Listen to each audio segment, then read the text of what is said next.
around with your food.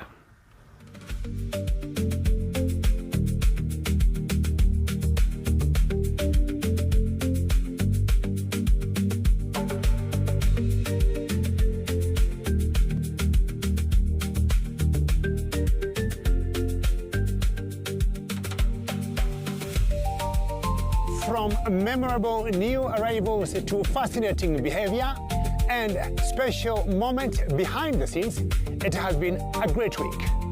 Very many thanks for joining us. Please be with us on the next Safari Plus. Kwaheri.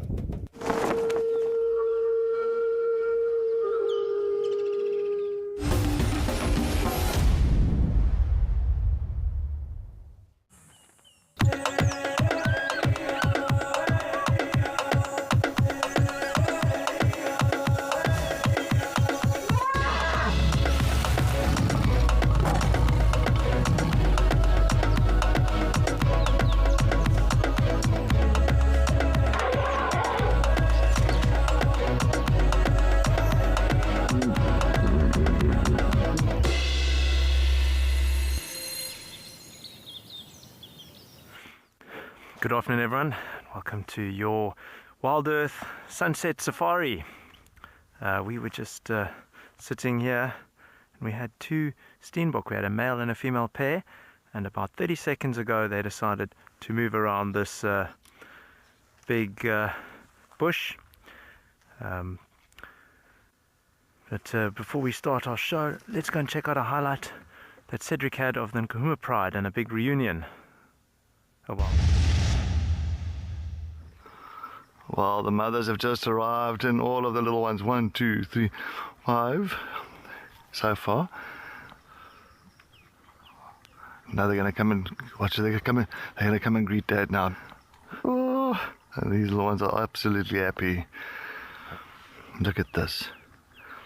Look at this. Come and greet Dad. Ooh.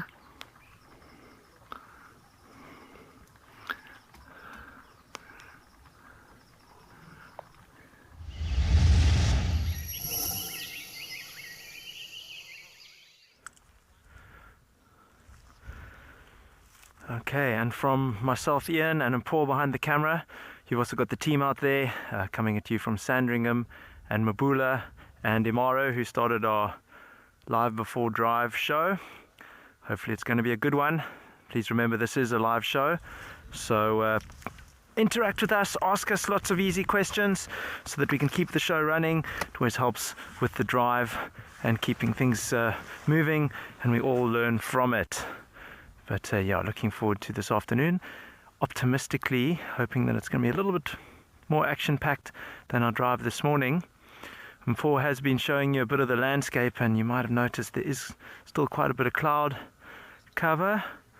But so it wasn't too cold this morning, but it's not too warm this afternoon. So we were debating whether it was longs weather or shorts weather. We went for the shorts. Hopefully we made the right call. These two steenbok, I'm just gonna reverse a little bit and see if we can pick up this steenbok pair, which there, sorry, you can see the light is not quite where we want to be. Yeah, Lenny, when you're clutching at straws, you have to take what you can get. But we are also hoping, can you see that steenbok there? I'm going to stop here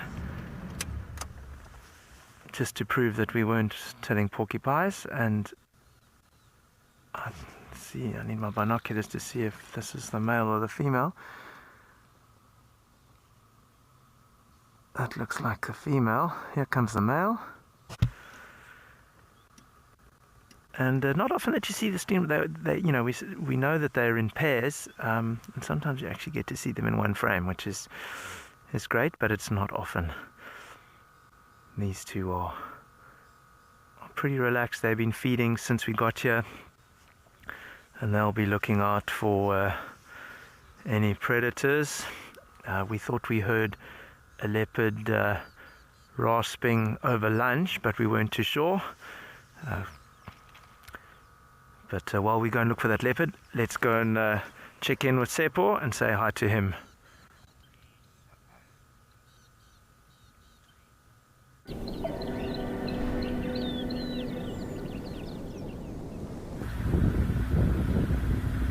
Good afternoon, everyone, and welcome to Mabula Private Game Reserve. My name is Tshepo, and I am not alone. I am with Luyanda on the camera. This afternoon is going to be a lovely afternoon. The sun is not too hot, it's not too cold, a little bit windy, but I think it is quite a perfect moment for animals movement to actually start, and we are hoping for big surprises this afternoon, and I believe that they will actually come along. So welcome and join us as we figure out the mysteries of the bush.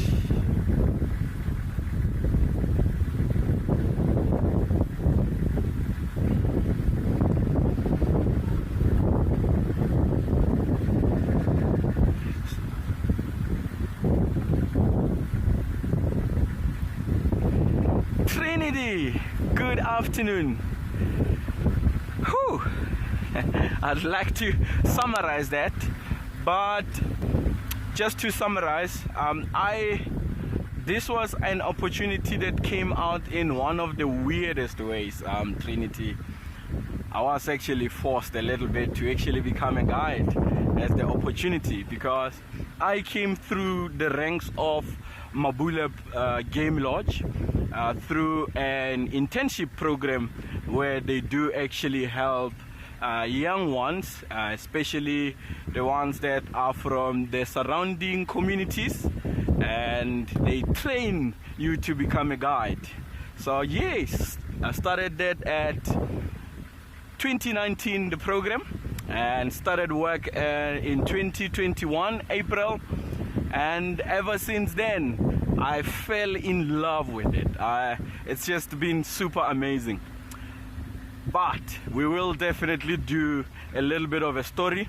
I will find a little bit of a perfect spot for us, and I can tell you all about how we actually ended up here.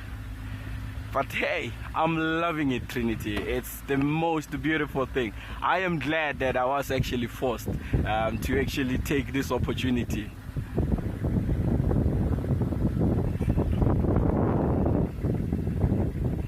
But while we are looking for the mysteries of nature, I am going to send you back to Ian, who is doing a little bit of some bathing there.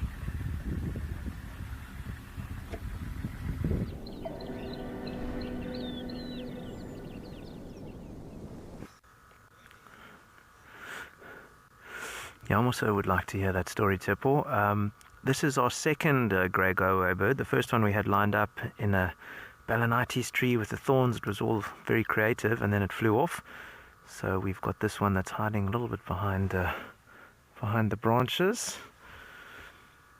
But quite an interesting area that we've stopped at. There were a few dwarf mongoose running around, some crested spurfowl. There was these grey go-away birds. Pretty sure I saw a drongo. So some sort of feeding activity going on. I'm not sure what this go-away bird is. Looks like it's feeding on these pods. Sure, I don't actually know what that tree is. I'll have to ID that when we maybe a little bit later. But it looks like it's trying to grab these pods. Afternoon, And it's on quite a precarious little branch, so it's moved a bit securely and obviously moved behind the branch. I'm going to try and reposition backwards, eh? Front. Sure, Colston. I haven't seen the moon this morning with this cloudy cover. I'm sure it does, but I don't actually know. I think the birds, I thought they used more magnetic lines that we don't see to navigate, but I'm sure the moon does maybe play a little bit of a part. I know obviously it plays a part with the oceans, we're a long way from that, but I'm sure these animals have, you know, if you think of the impalas and answer to the right, that sort of comes with supposed to be with the full moon. I think we're still learning all these things, and I certainly don't have a clear answer. Getting the tail shot there of this grey go-away bird, very preoccupied. There you see those pods I was talking about. Maybe a viewer knows what tree that might be.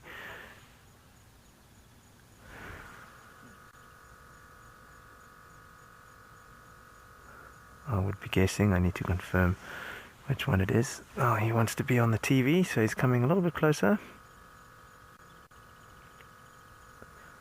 Gotta love this grey go-away bird.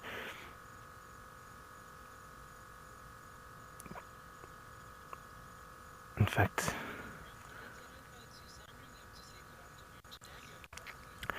well, we're going to keep watching this. I might have to go and ID that tree. In the meanwhile, we'll go and check in with Dan at Sandringham.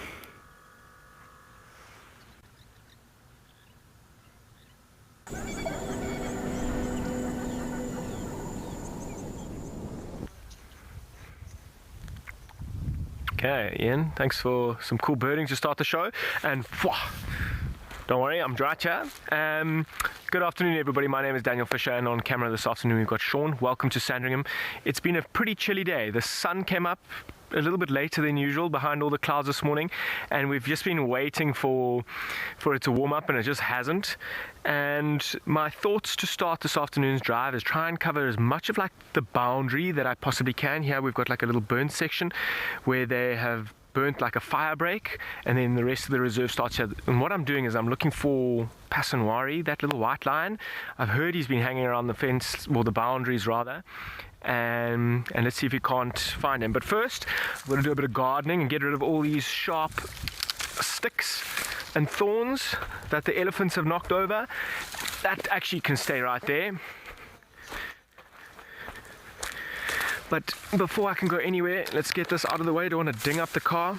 But while I get back into the vehicle, we'll send you over to Tshepo at Mabula, who also seems to be doing some birding.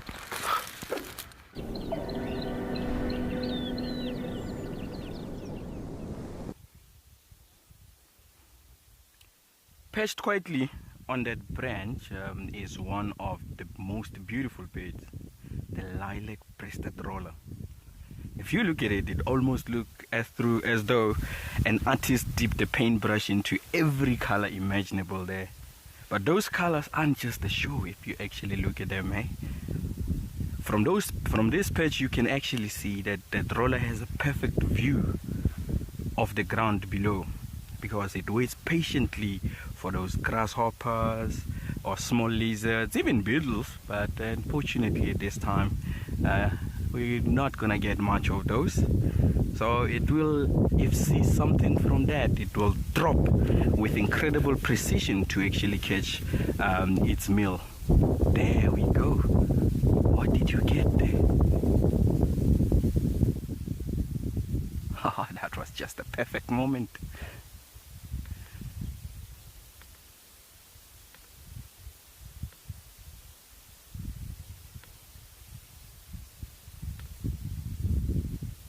Oh, wasn't that just amazing? It's quite interesting with this guy. It's always beautiful to actually see. And there it's being joined by a grey-grow hornbill. Oh yes, Bishop. I love bee eaters. For me, I believe the colors are just quite amazing. I am in love with colorful things in the bush, especially with birds. Bee eaters just fascinate me. From little bee eater to European bee eater, it's just beautiful colors that you actually look at, and especially the call of European bee eater. It's just one of the amazing calls to actually hear in the bush as well. So I do love birds, but if I were to just have many coming, I were to get them coming more to my garden, I would say, bee eaters, please come as many as you can. Oh, if you look at those colors when it actually spreads its wings there, it's the most beautiful thing to actually see. You can never pass a lilac-breasted roller because every time it just takes off, it gives you that beautiful view. When it's patching on that branch as well in the right sunlight, it's just an amazing sighting to actually have. So all from the insects, from the small things, birds, it's just beautiful to actually be out here and just get the moment.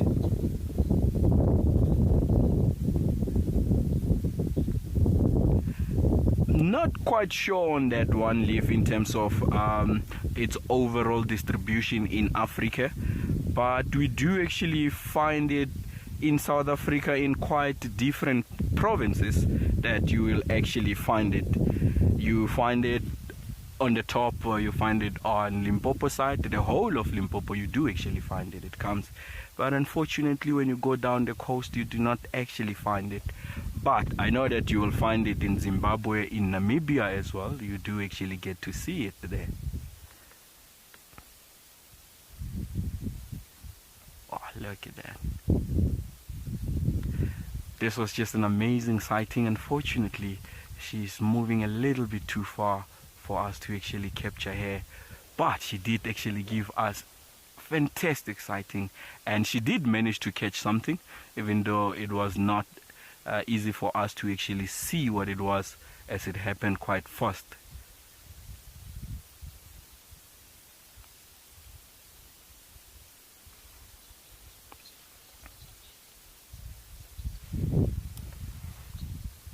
Oh, definitely, Richard, 100%, fully agree.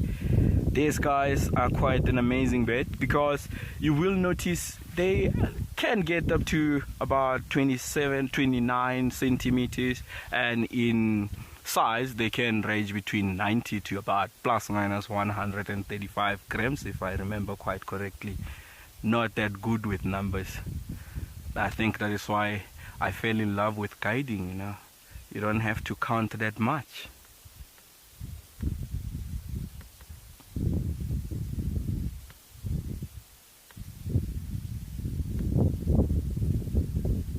I was hoping it was going to actually come back.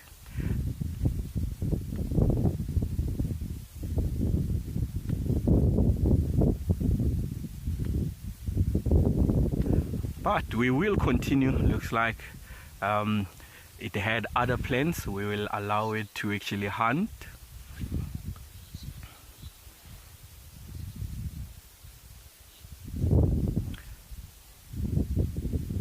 Oh, we have some hornbill there. Look. Also feeding on some things there. What do you have? This is the red-billed hornbill.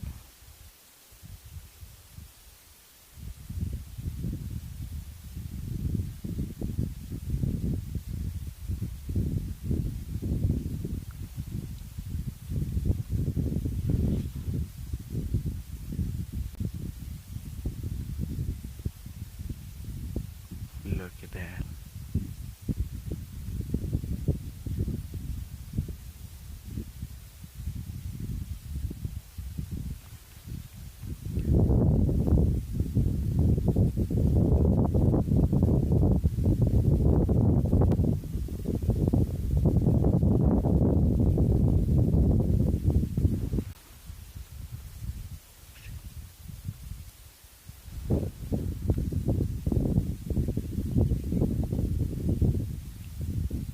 It's a busy afternoon. Everyone wants to just have fun in terms of hunting on the ground, up in the sky. Everyone is busy this afternoon.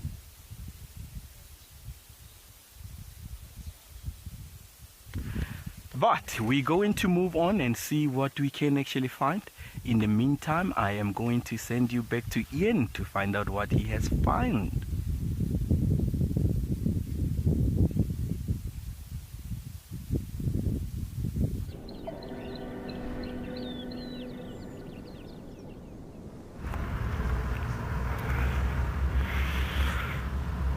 We are looking for anything at the moment. I just had a quick idea of that tree. It was a young cassia. I thought it might be, but I wasn't 100% sure.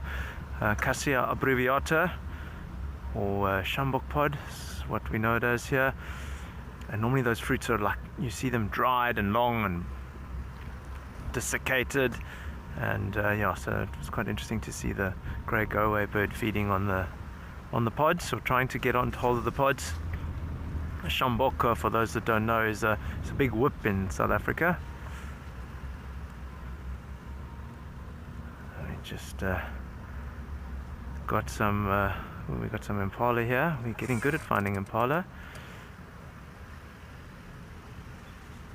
I'm checking in the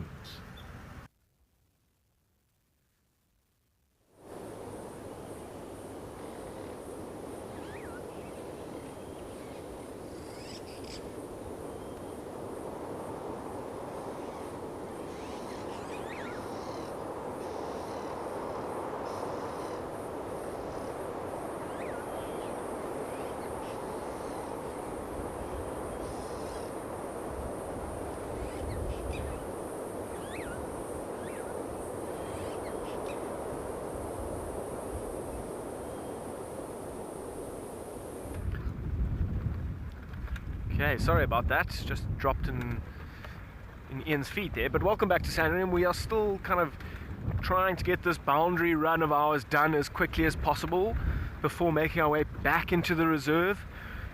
I just think, like, I haven't seen Passanwari. Apparently Steve did last time, and I think he saw him up here in this part of the reserve. I think he was on his own as well.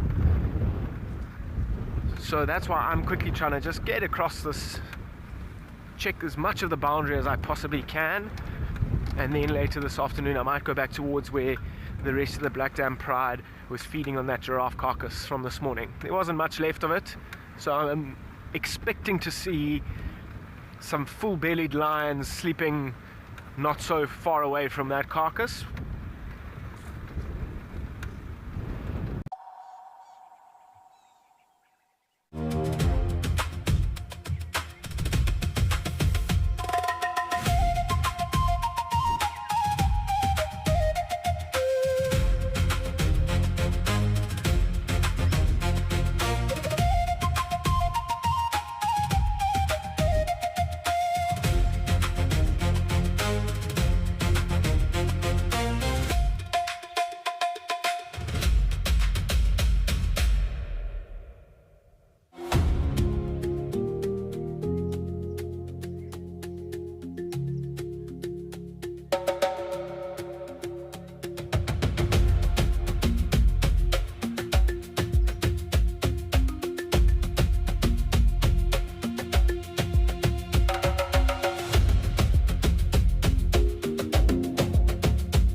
Would you like to know what an elephant's favourite food is? You could ask me questions like that in real time. Our safaris are live and interactive from the heart of Africa. The Fortunas over here. Watch Safari Live and connect with nature.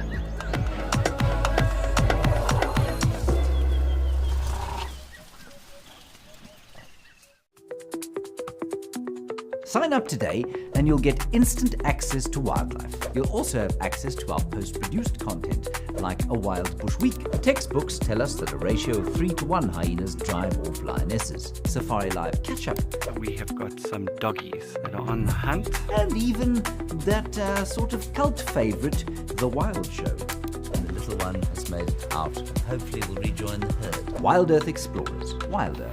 Together.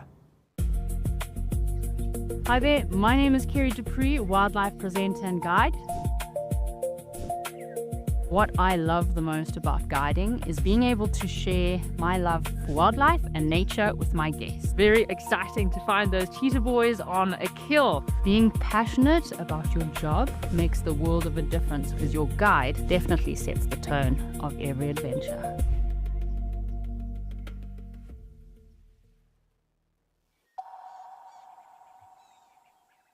do that, let's go check in with Imara. She seems to have bumped into some impalas in the Mara.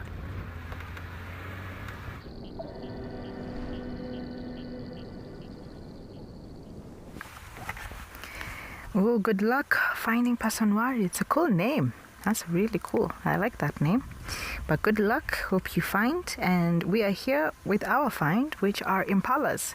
Starting off at the marsh area here in the Masai Mara, because on such hot days, it is my favorite spot to come and check out because look at that. Who would want to be out and about in the open savanna when you can come have a cool drink, some nice cool vegetation here in the marsh? Not only do elephants enjoy it, but also our impalas. And I do love impalas, so elegant looking. Look at all of them with their heads down. They also feel quite safe right now. Safety in numbers. Not only are they around, of course our usual ellies are around. Oh, a water buck in the background too. That is a male. Look at those impressive horns.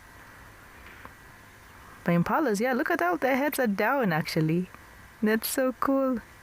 Known as the McDonald's of the wild because they have the M shape on their bum. Let's say the rear end, an M. But for me, I like to call them the doll shoes because they look like they wear doll shoes as they have very unique glands on their hind legs, which usually actually, but what it is for when they're running away, they jump, high leaps, very fast, very agile, but they do spread out. So instead of losing each other, they can find each other through the scent glands. We also have baboons in the area, but I'll try to look at them later. Right now, our impalas are good. Oh. So hold on, I just spotted something. At least I'm able to face away from the sun. You can see it's very bright. But we're seeing a baboon walking towards here. Well, the limping style, you'll see they're very agile. A lot of antelopes are good at jumping, Thompson gazelles. I haven't seen grants running too fast, but they do. And our impalas, I hope they do kind of demonstrate for us their little jumps here and there because I've been doing it quite often. But sorry guys, I just realized this baboon walking down, but look at the red. Is that your lip? This is the second baboon I've seen with an injury today. I think there's some serious fights happening with the males because this is a male. He's very big. Still eating, but what is the red? I'm trying to look through my binoculars right now. Hold on, let's wait for him to look up.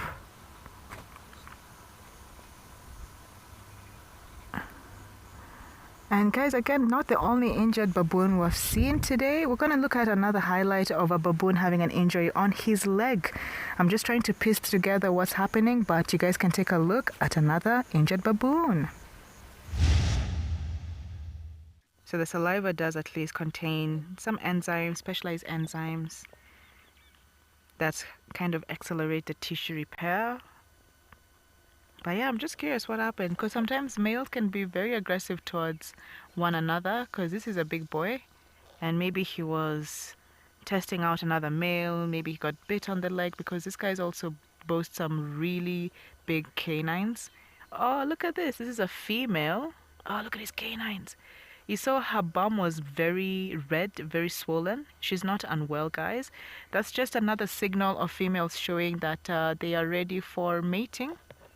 Like this one now has a baby. I don't know. The baby is right there. Look at it. That's a boy. It's a male. It's like, you're not my dad. Where's the mom? My goodness. What's going on?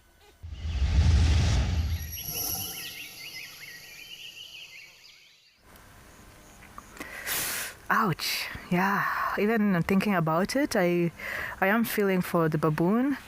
Actually, both of them. The other baboon just walked out of frame. He's gone to, I think, the other baboons behind us. But I don't know, because I do highly suspect other males, because with the baboons, it's about size. If you want to be the alpha, you better be able to fight back.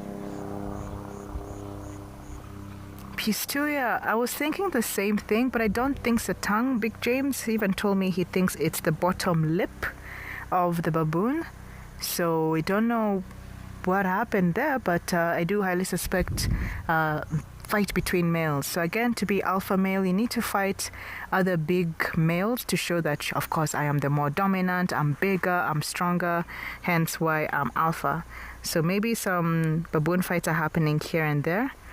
I'll still do my investigations, guys, just to know what is really happening. But the look at both wounds, those don't look like they're life-threatening.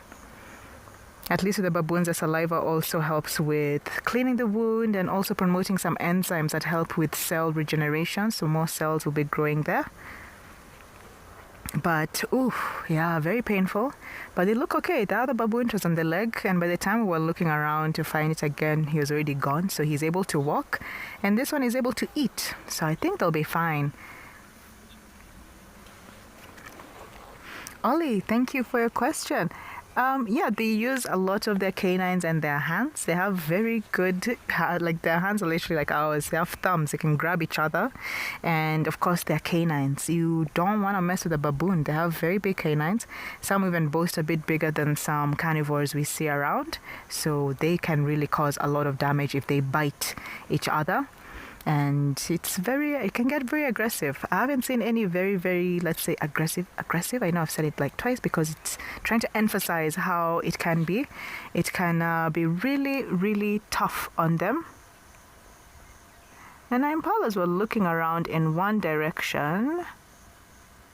I don't know if they have heard anything. And it's always good to see how our antelopes are behaving. You never know who could be lurking in the tall grass or in the trees. But so far, just seeing our impalas enjoying some grass. But some of them are looking up. And of course, we have some waterbucks in the background too. Marsh area, you never miss. It's always the best to come. And again, with the time of day right now, with this heat, a lot of our big cats are sleeping.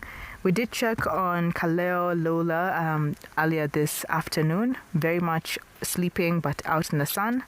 So we'll still check up on them later on. At least we know where they are.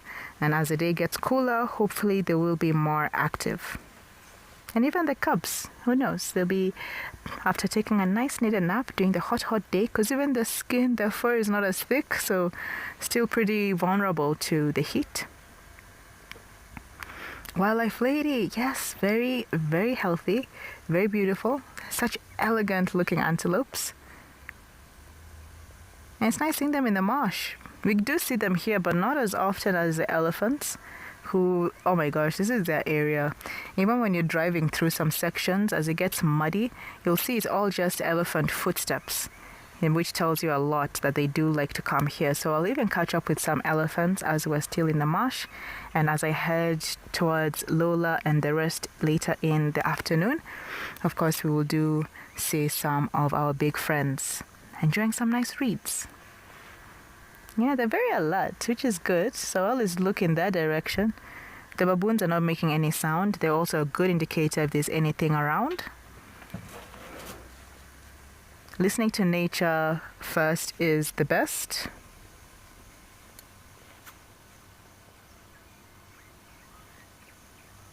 It is very helpful. Oh, so nice and calm. Sometimes I just want to join them in the marsh area, but trust me, this place will boast a lot of hidden, like you have your snakes, who knows, maybe even sometimes we have leopards coming in and out. I did hear a leopard once was in the marsh, but a very shy leopard, so even if you try to go and see the leopard, it will see you before you see it and it will dash off and you won't see the leopard again. So usually you just come and try hope for the best.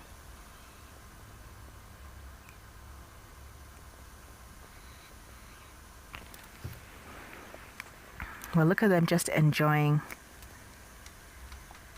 the whole marsh. Oh, lovely.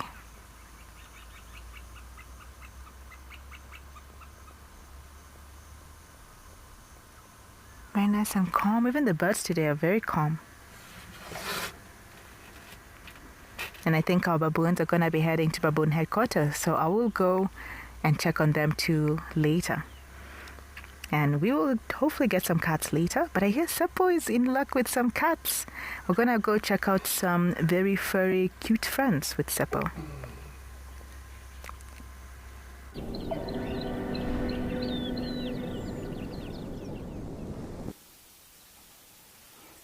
Oh yes, we have been successful, and even on this side everything is just so calm, everything is that. And there we go, everyone. What you are looking at there is the Queen of Mabula. It's quite important and always awesome to actually see her and just find out how she's doing. And she's giving us a little bit of a yawn. Hello, young one. Give us a stretch. There we go. Yep. You'll see this age here is one of the most entertaining times. They're playful. They're going to even go to a point of climbing trees. It's just beautiful to actually see them. There is some warthogs in the area, so hopefully we might potentially see some action, so you can actually see how she leaves the young one behind and how she actually stalks.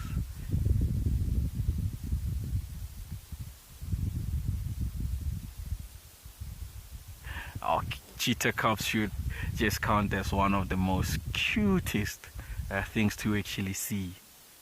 Look at that.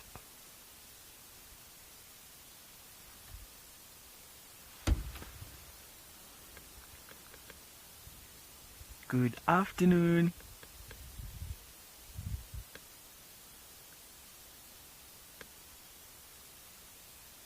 She doesn't look like she had something, but she's also not that lean, of which is quite good to actually see that she's not that empty.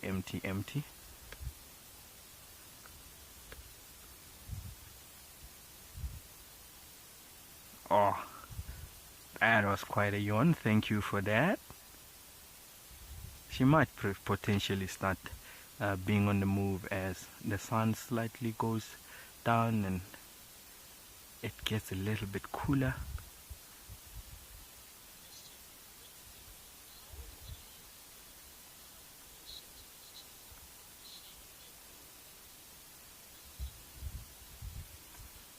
Hi, Brixton. It's quite challenging for them, but it is also a very good thing, because the mother would often move around with them, especially the young ones, and show them around, and to be able to know what to be in the lookout for, in the watch out for, what to actually go for and what to actually not go for. So having predator competition makes her to be more on her toes and give out quite good lesson to the young ones not to actually relax, because there is quite a healthy competition, because leopards are known to also be a direct competition to these guys as well. And then you have hyenas. So in an area like Mabula, where they do actually get in touch quite some time, we have seen with previous cheetahs that we have actually taken out to other reserves, they have been doing quite well. So it does actually help, and with that they survive quite well in growing up, because they are more alert rather than growing in an area where there is not much predator competition.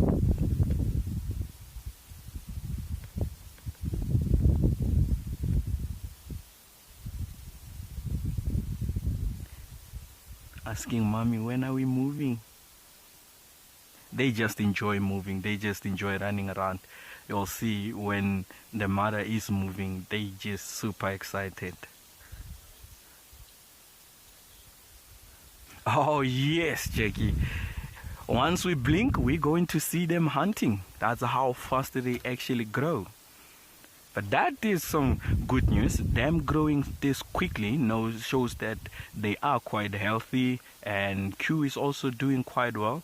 So that is a sign of good news there, Jackie. That is what we love to actually see.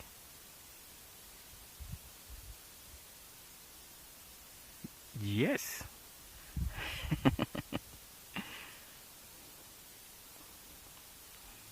There we go. Licking herself there. That helps out in terms of removing anything that crawls on their bodies. Ticks as well, parasites as well. that they will often actually do that to remove such. Hello, our queen. How are you doing this afternoon? What are your plans? Where do you want to go from here? She chose a perfect spot where she actually is, because she's not far from the dam and she can see around her surrounding as well, of which that makes it a little bit easier for her to be able to look for any potential danger. And if she needs to actually go have water, she doesn't have to actually travel that far. The young one is enjoying the roll there. There we go. You can use that tree. Show us your climbing skills.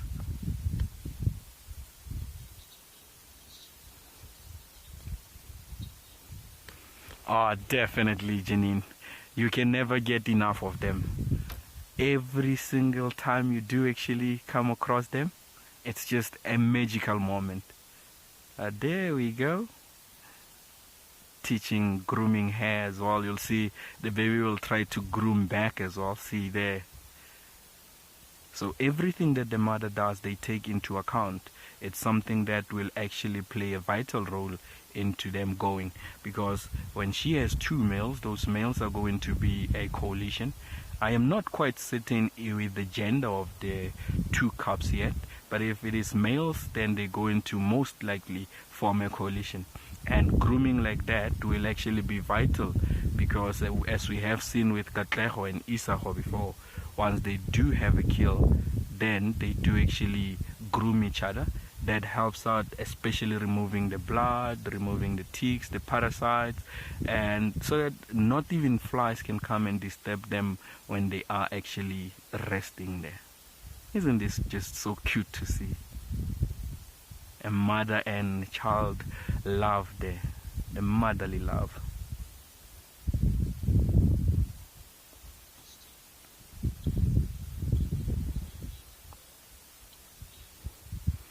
Oh yes, Caspian. The whitish that we are actually looking there will flatten a little bit, and they're going to actually move into the colors of the mother that you are actually seeing.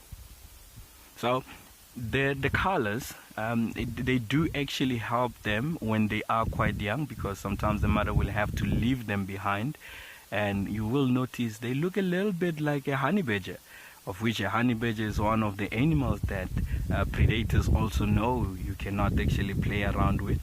But also that whitish to grayish color breaks the outline of the cub as a whole, so it is not easily to be able to actually tell that it is one cub.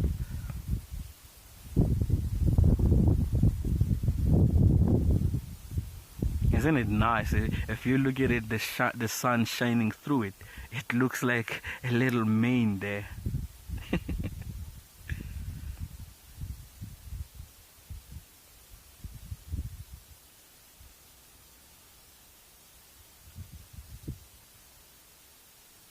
What are you seeing, Queen?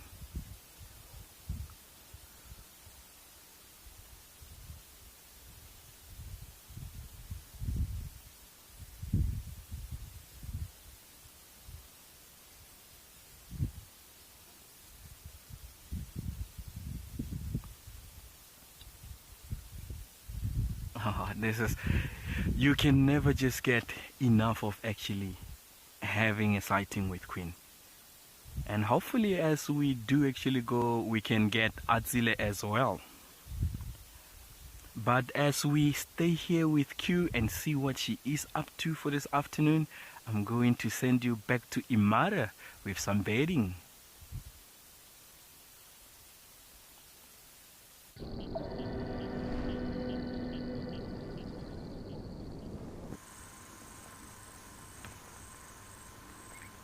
Oh, cheetah's lovely. I haven't seen a cheetah in quite some time. Hopefully they will come back to our side of the Masai Mara. And here we have the beautiful lilac-breasted roller. This bird is known as actually Kenya's national bird, which I do find quite interesting because, trust me, if I went around to different Kenyans right now and asked them what our national bird is, I think people would be very confused and maybe say the wrong bird, because these birds, you see them a lot here in the Masai Mara. They are very common in the savannah areas, but I think we just need to talk more about how they are the national bird. And also, I would like to know how it came to be the national bird of Kenya, as I have been told. But it's a very beautiful bird that boasts about 7 to 8 colors. I think 8 colors, yeah. And of course, being known as lilac-breasted, you can see why. The lilac on the breast. And roller is the bird. They do a lot of like the courtship. You'll just see them like a lot of rolling around kind of. But what's interesting about this bird right now is I think it has a nest nearby. And why I say that is lilacs actually have nests in hollows of trees. So when we're looking at the baboon and the impalas, we got to notice that, hold on, there is a cavity, 2 holes, looking very well used on this tree. Thank you, James.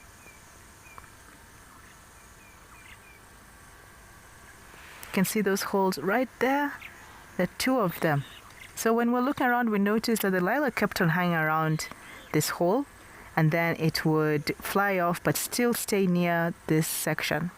So I'm very curious to how the lilac, because I was wondering how do they fit inside, but they try to make sure they have let's say like the nest, which is that one right now, which I most likely think it is. I hope it is, but it is a place where they can kind of squeeze themselves through.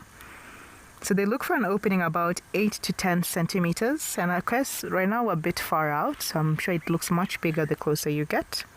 But it allows because their bodies are about like 27 centimeters in diameter. So you can imagine them trying to squeeze into a really, really small space. So they tuck their feathers, their wings, very close together, and they enter and they're able to maneuver inside where the cavity is much bigger. So this is my first time actually seeing a lilac nest. It looks very interesting. Maverick, well, it depends on the bird itself. If you look at storks, even, a lot of the storks, if you look at them, they like to click on their beaks. So they don't usually get it from like their voice box, let's say. So they use their beaks to communicate, to make sounds. Then of course other birds, they don't use their beaks for making sounds. So it does really depend on the bird species. Some are very noisy, like the Hadada ibis, and if you look at the sacred ibis, not as noisy, maybe during courtship. But it all does vary with the different bird species and how they do make sounds. So that is a really good question. Our lilacs, their sound is very interesting. Very beautiful birds, but in my opinion, I think it doesn't match how they look. So pretty, but the sound comes off like, it don't match how you look, if I could say it that way. But this is so interesting. It's very much used. You can see how the hole is, again, looks in use. It's not like abandoned. And with the lilac, since they don't have the capacity to make holes in trees like this, they can take over from maybe an oxpecker who made some holes or any existing hollow parts of a tree. So it's kind of like house hunting, going to different trees and looking for the holes that they can fit in. It's pretty safe for their chicks, and they can lay their eggs inside, maybe 2-3 eggs. I'd like to see a baby lilac maybe one day, who knows? Kenny, I'm not entirely sure. Well, one reason is the cheetahs here in the Masai Mara, they move around quite often. They do like to move from different sections. So right now, this side is going towards Mara crossing, like main crossing. This side is going to the edge of the marsh area, which goes into a different conservancy. So when the cheetahs are walking around, they can just come from so many different directions. As you can see, even there, we're showing on the frame. Thank you, James.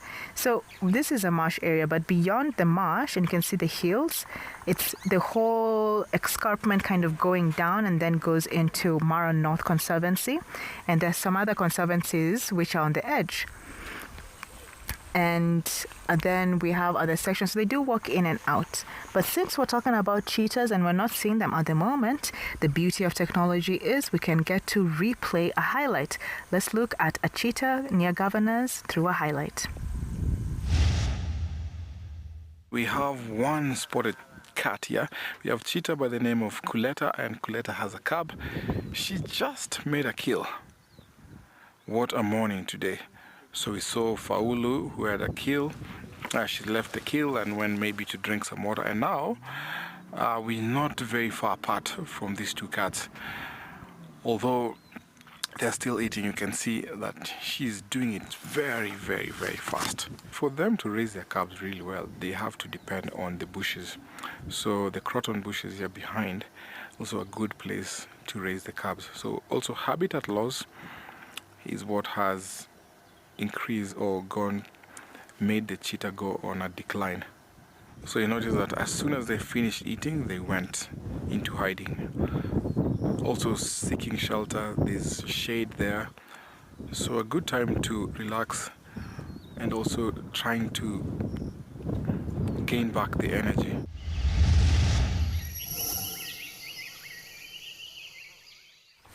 Oh, amazing, amazing. I love cheetahs, and you always get to see new characters coming in and out again through the different conservancies, even some coming in from Serengeti, as they don't have really fixed permanent territories like our other big cats, the cheetah and the lion. They are very flexible in moving. And our impalas, there's something going on. I want to stick here and see what's happening because it may look stressed, but we're going to send you over to other herbivores to see some buffaloes. Let's go see one of the big five.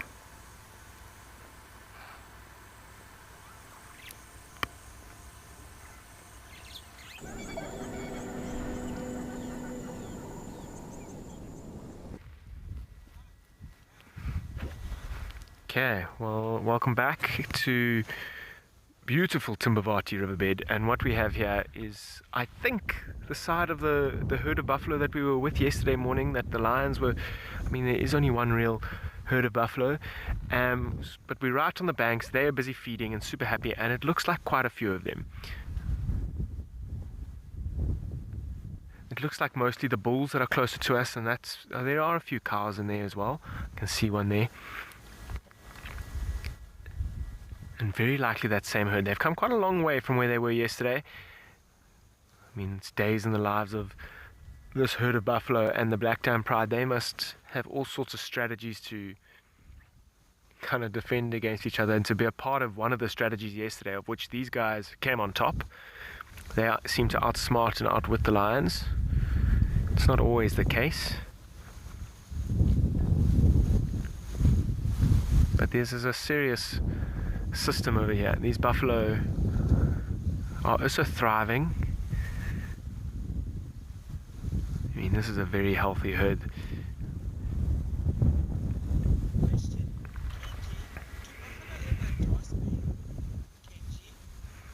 Kenji, do buffalo ever like dust bathe?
Are you ready to turn your travel dreams into a reality?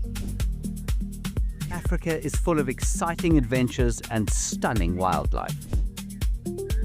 This isn't just a journey.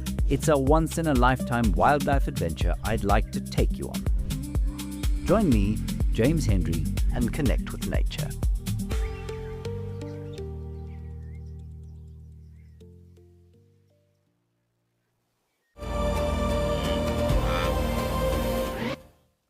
We know that adverts pay our bills, but you don't necessarily like them. So, this is a fantastic way to stop being interrupted. Sign up today and you'll get instant access to wildlife. 24/7, ad-free, live and on demand. No pesky commercials, no rude interruptions, just wild Africa exactly as it unfolds. Wild Earth Explorers, wilder together. I'm going to have to look that one up and get back to you.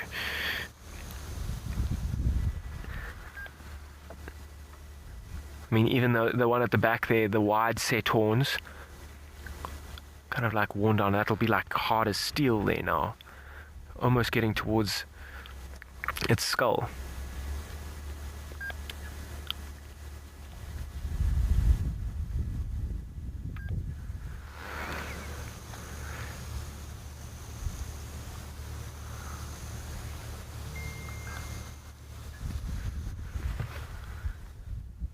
Peaceful setting. I mean, today has been a bit cooler, and maybe that's why these buffalo are moving now and trying to utilize a little bit of the last bit of heat, because it might be a very cool evening.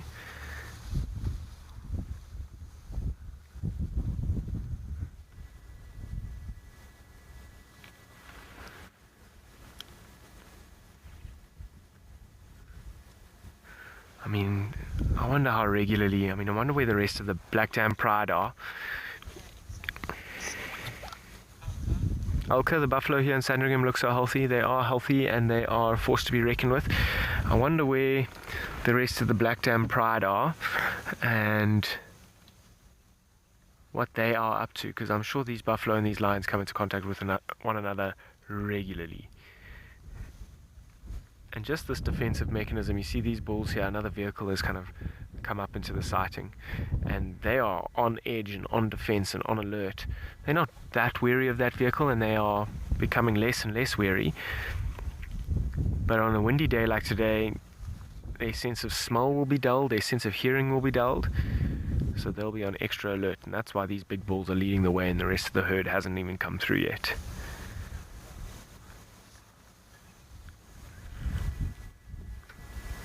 It's also a good point. I mean, it's drying up. This river, last time I was here a few weeks ago, was flowing far more and there was lots of access to water. Okay, well, I'm going to carry on. Maybe I'll wait here a little bit, see if the rest of the herd doesn't come. But it seems that Tshepo is back, and I think with those cheetah again.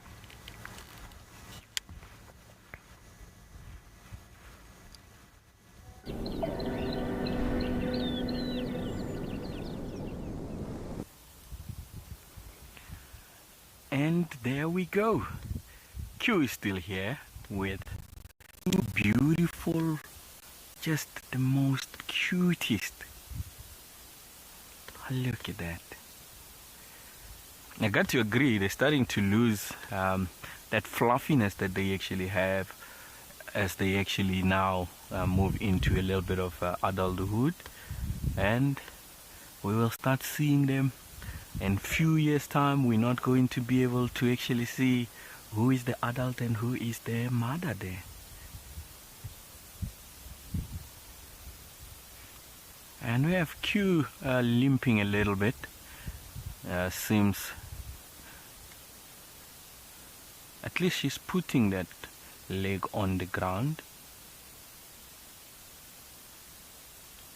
Now, injuries like this, especially on the legs, do happen quite often, but she is monitored, and we are definitely going to make sure that everything goes well for her. It might potentially have been a thorn, and because when you're running at that speed where you are able to get to that top speed, it becomes a little bit difficult sometimes. But just as her name says, she's a queen, and she is going to be doing quite well, and we will keep you updated in terms of what happens with her.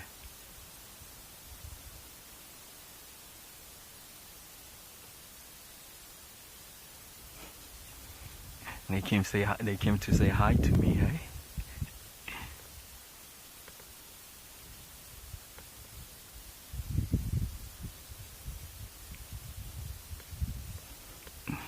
Oh, this is just super amazing.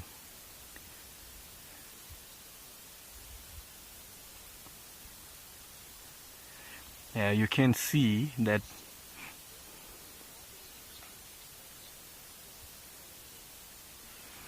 hello, Daisy. They will often, depending on how deep the thorn actually is, they will try to actually use their tongue to actually lick it out.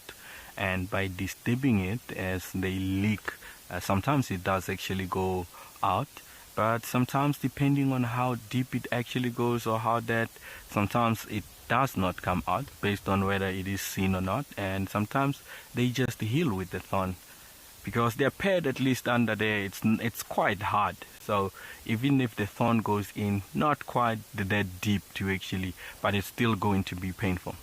But also it might be a muzzle as they do actually run. Oh, look at that. We have our own WWE, ladies and gentlemen. Who do you think will become victorious here?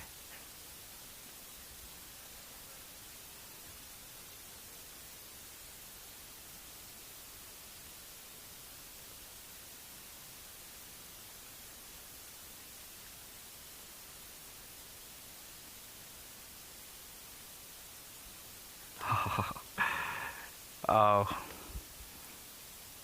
the magic of Mabula. So you'll notice that playing is hunting type of playing.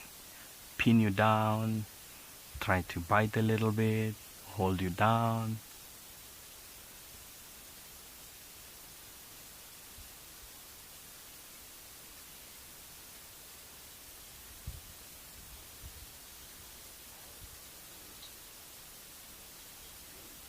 Oh, I'm glad that you are loving them, Sissy.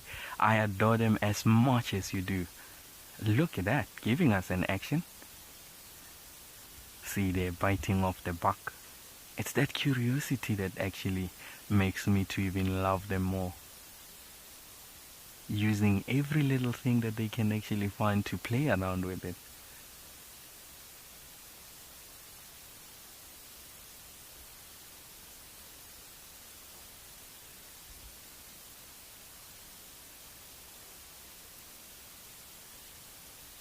You'll notice the brother is not, or the sister is not aware the bag that is coming. There we go. Oh, that is so cute.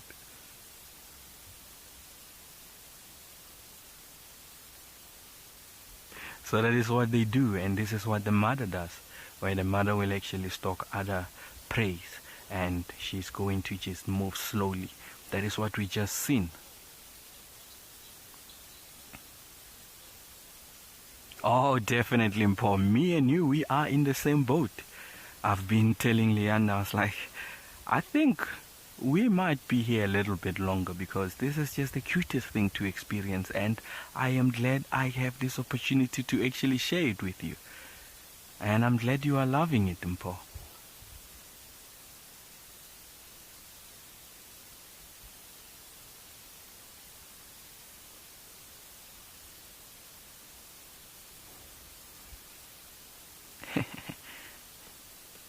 This morning we were talking about lion cubs picking up sticks and those. And this afternoon the cheetah cubs are biting sticks and trees. They're grabbing on a branch.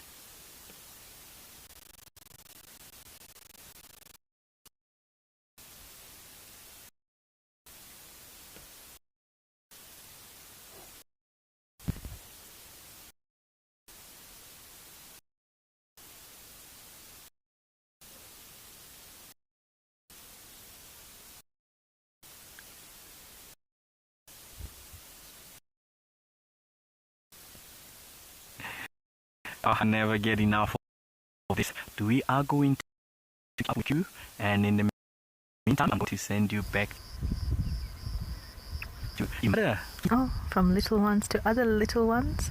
We're having a little bit of a spa day here, and also I think it's a look at that. What's this tiny one doing? You're pulling their hair.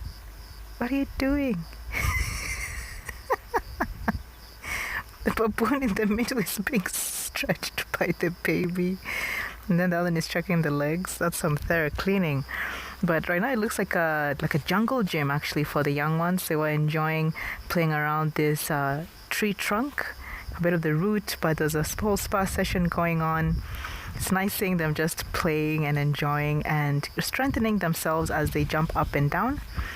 And it is very nice to always see them. Here I call it baboon headquarters. If you ever need any complaints or any inquiries about the baboons, you know where to find them. Here in the Masai Mara, this specific spot is very popular for them. And even the grass area around here is very flat, meaning that they use it a lot. You see the babies have gone with the mom on their back. Mac, they are the cutest. They are so adorable, so funny. They're just so curious, and right now is a good time for them to start getting used to using their arms, their legs, because it's very important for them when they're climbing, obviously. So strengthening those muscles as they get older is quite important. But look at them. So I'm guessing they're past a month years old, because by the time they are 2 months, they start sitting on mom's back. But the first one has actually gone under mom's belly, which is also nice because they can keep warmer if it's cooler time. It's easier access to mom's glands, so they're able to have some milk. And look at them. I honestly do enjoy watching baboons more and more. Big James gave one of the baboons a nickname, Bosco, which is funny. You have a new best friend these days called Bosco? Yes. He says yes. He says they do exercise together. So it's good that we have a good relationship out here with the baboons. So it's always great. Look at them walking in a line. And usually when it gets later in the day, they do start heading now towards the forest as they do sleep up on the trees. They even give birth up on the trees. It's always safer instead of being down on the ground. And once they're up in the trees, of course, even seeing any danger approaching from all directions and having all of them all not in one tree, you'll just see a couple of trees they'll use if there are many. Cairo, I'd like to think so. I don't know which one doesn't. You guys can let me know. But so far the ones we know, they do groom each other. They're very social because they are very being social animals. I'm sure the grooming does come in quite in handy for all of them. And there they go into the forest area. We still have a few who are enjoying the sun outside, but as they have gone into the forest, I know they will be keeping safe. Even the babies have done their whole exercise on this log, which is really nice. And we have another friend over there sitting on the road. And so far I haven't seen the one with the lip injury. I also came to just check up on him, see if he's doing okay. But at least he was able to eat. That's a big important part. Able to move, able to eat. I think surviving is not going to be too much of a big ask for them. He's hiding from us behind this tree. Thank you, James. Oh, look at that, emerging from the tree.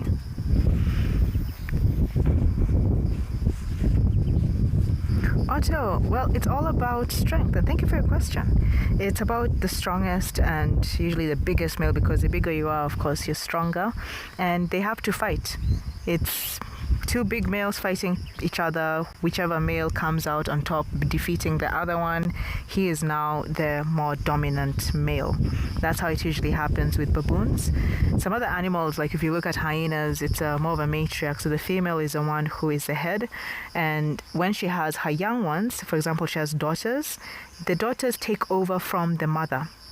So it's always about the bloodline when it comes to hyenas. But with baboons, it's about how good they are when it comes to fighting. And of course, strength, which is hence the fighting part. It's nice and calm, but still hot. I'm gonna drive a little bit around, see which other animals are trying to keep cool or in the moment. In the meantime, I'm gonna send you over to Ian. Let's go see what he's doing.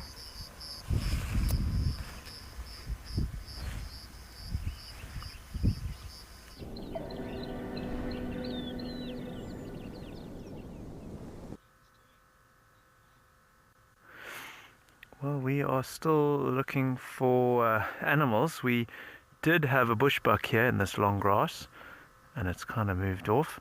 But one of the reasons why I'm sitting here is because I got the call of a Shelley's Franklin over to our right, and that's a bird that I've always wanted to see. So I'm sort of sitting hoping that it'll call or show itself. But it's been pretty quiet. And then we saw this bushbuck. The bushbuck's disappeared. Shelley Franklin, actually I can still see the bushbuck. It's walking down this little drainage line. I think we keep going, Paul. But yeah, there was a Shelley's Franklin calling, and I got quite excited about that. Well, Kellen, I was excited about the Shelley's Franklin because it's a bird I haven't seen. It would be on my life list. It was just, I'm just gonna sort of stop here and see that grass is so long. I mean, like, you'd have to be really lucky, but that bird's just gone quiet. It's a needle in a haystack, you know, when these birds are walking through, the grass is, the grass is well over their heads, so to see them is it's nearly impossible. But at least it's there. Some people tick on sound. Maybe I should do that. But I've desperately wanted to see a Shelley's Franklin. I'm going to keep going. The other things that get me excited, I guess, you know, it's the anticipation of coming to the bush. You know, I don't live in the bush anymore. So when you do come, it's that calmness. It's that feeling you get of anticipation. Going to the bush and I guess not knowing what you are going to see. I mean, you know, we all have our expectations. Mine are like way up there, you know. I want to see the high profile stuff. I want to see animal interactions. I'd love to see, you know, leopard lion kills, dogs chasing impala across the open area. I guess that all gets me excited. But then sometimes, you know, when you slow down, it's a small stuff. It's recognizing a call that, you know, like that Shelley's Franklin. I haven't seen the bird, but it sounds a bit like a grey-winged Franklin, which you don't really get here. So I recognize the call. Just experiencing new things and taking it in, you know, letting go of those expectations. Just enjoying being here.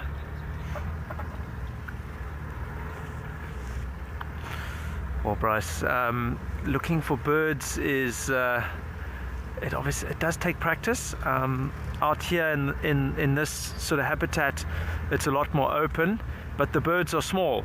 So one of the biggest practices is getting a decent pair of binos and learning to get onto the bird really quickly, because with your eyesight, you know, well, I don't know, maybe I'm getting a bit old now, but my eyesight's not what it used to be.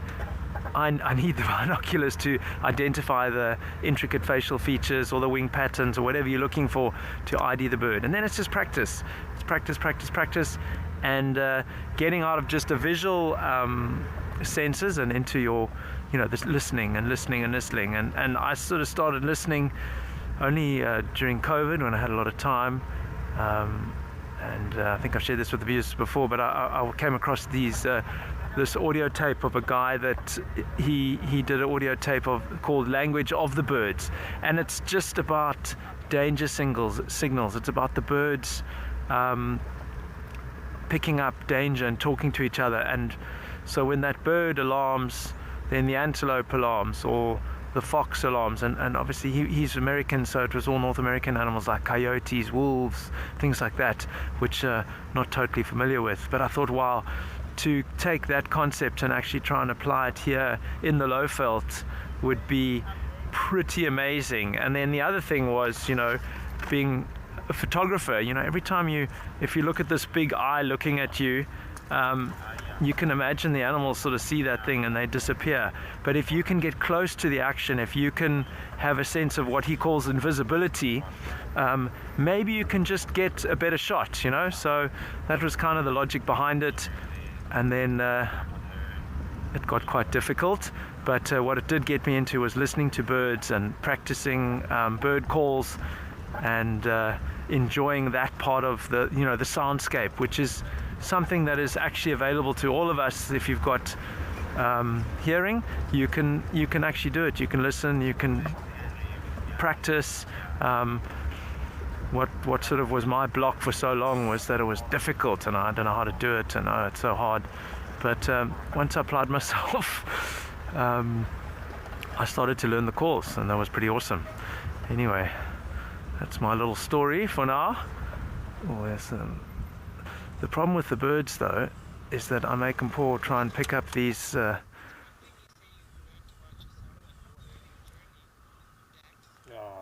every time we stop for birds, then they fly off. But we had a green-winged petilia and blue waxbills that have just scooted off.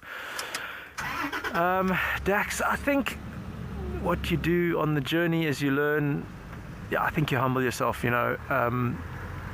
I used to base a lot of, and I guess I still do, is knowledge. Like, you're a good guide or you're a credible guide if you know a lot of stuff, and you realize that there's just so much to learn, and there's so many people that know way more, they know way more about stuff than you do. So sometimes you got to let that go, and you got to play to your strengths. You got to play to what you're enthusiastic about. You know, if you love birds, then maybe focus on birds. Don't focus on trees, or you know, some people love tracks and signs. Some people love animal behavior, and try and focus on your strengths and play to those.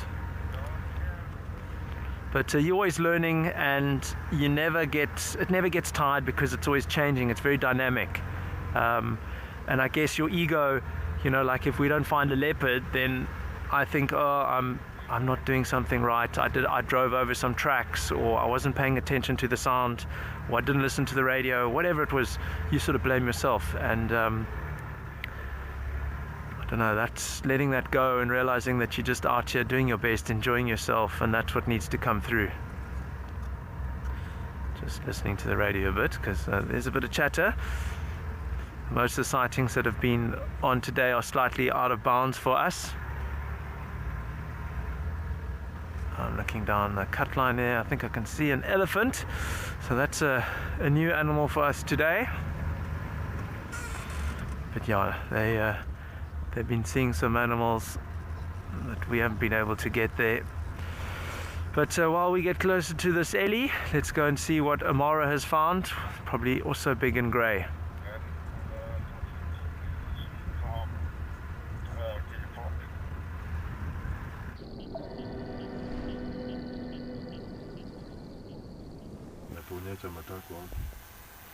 Good luck, Ian. But I like how you said that you just focus on your strengths and you get to notice small things. It's a good life lesson. We just focus on what we have. What skills do you have? What talents do you have? Focus on multiplying it, and surely it should be a success. So good luck, find some ellies. But in the meantime, we have ours here, and the marsh area is very hard to miss them. Good tractor. They're fixing the road. I'm happy with that too. But the marsh area is doing pretty well with the ellies. They love coming here because, one, the reeds, and there's always water. It's a good place to come and wallow, throw some water around. Even see behind the elephant's ears, it does look a little bit wet if it does open the ears again. Come on, buddy. There we go, a little bit. And it's good to even look behind the ears, because that's where the thinnest part of the elephant's skin is, around the mouth and also behind the ears. And a lot of the veins are right there. So when you see them flapping their ears, they're really cooling down those veins, all that blood just rushing through. So it is another cooling mechanism for them.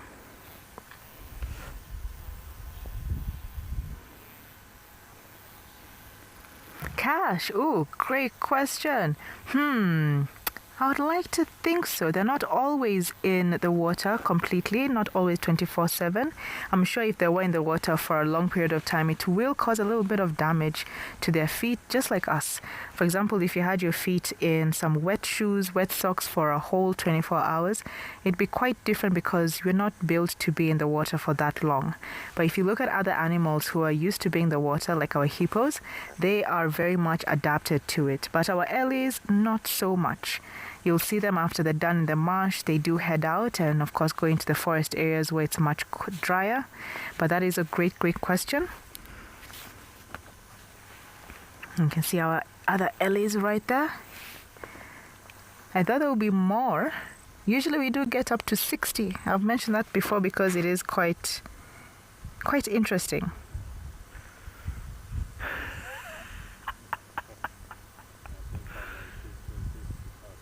No, it's coming. You can see them just walking away. We also have a sock right there, the wind sock that's just near the airstrip.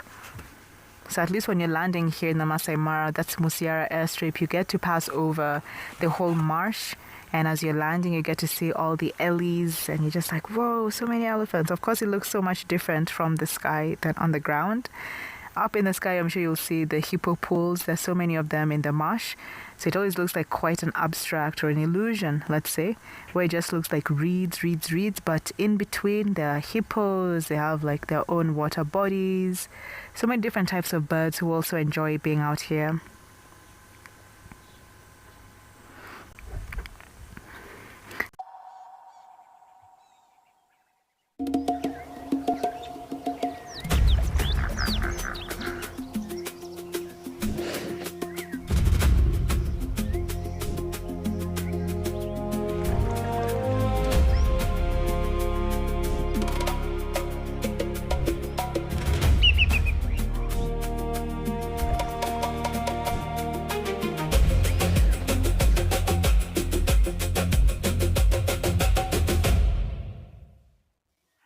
Here, just outside of Nelspruit today, to follow the first steps to rewilding 2 orphan cheetah.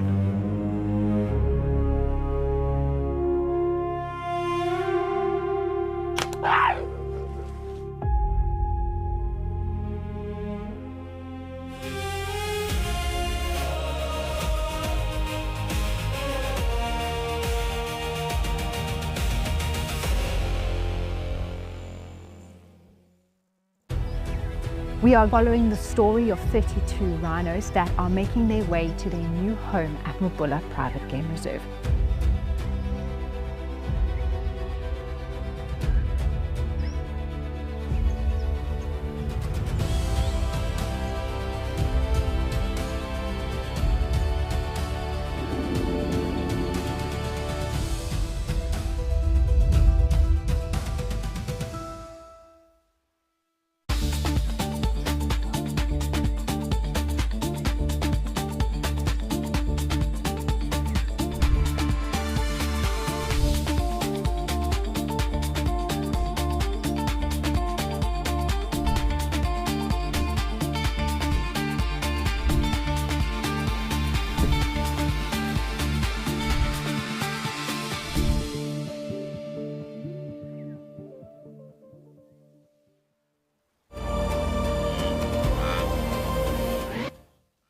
We know that adverts pay our bills, but you don't necessarily like them. So, this is a fantastic way to stop being interrupted. Sign up today and you'll get instant access to wildlife. 24/7, ad-free, live and on demand.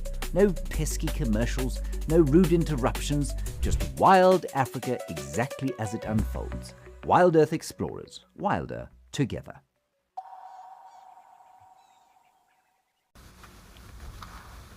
Although they, I'm sure, get chastised by the Black-tailed Pride all the time,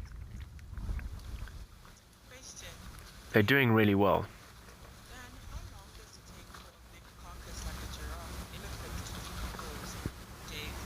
Dave, how long does it take for a big carcass such as an elephant or a giraffe to decompose?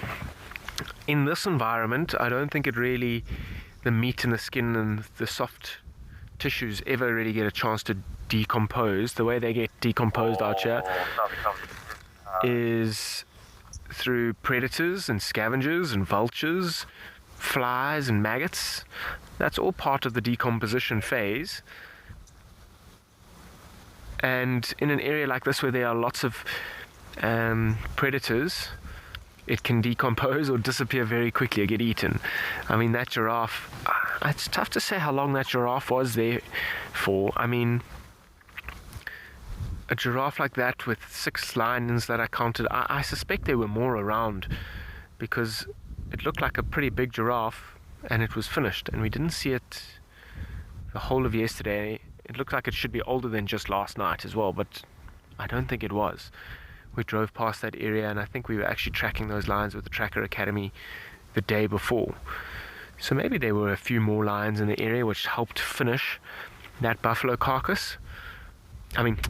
Giraffe carcass. But an elephant carcass would last even longer. It would take a pride of 20 lions many days to finish eating an elephant carcass. You'll see the attention that a big carcass like that will bring is immense. From predators like lions will probably be the number one predator around there. Then often many hyenas, like just circling and waiting for an opportunity. And when the lions get so full, they move off, and it gives an opportunity for the hyena to come in and grab a little piece of anything and run away and eat it. Then a variety of vulture species. We even often see Cape vultures all the way from the Drakensberg Mountains around elephant carcasses. And yeah, what other I've seen? You'll see jackal around. They'll kind of be like the next tier of scavenger behind the hyena. In that hierarchy, kind of lions, hyenas, maybe the jackal, leopard. I mean, I've actually seen a leopard scavenging from an elephant carcass before, but it's not such a common behavior. A leopard really doesn't like the attention of everyone else. Leopard is so secretive and shy.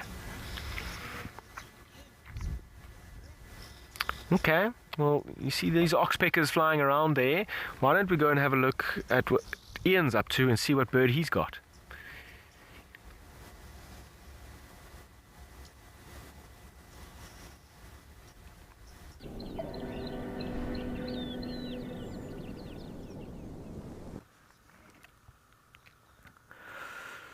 Well, this is a classic case of what we were talking about earlier.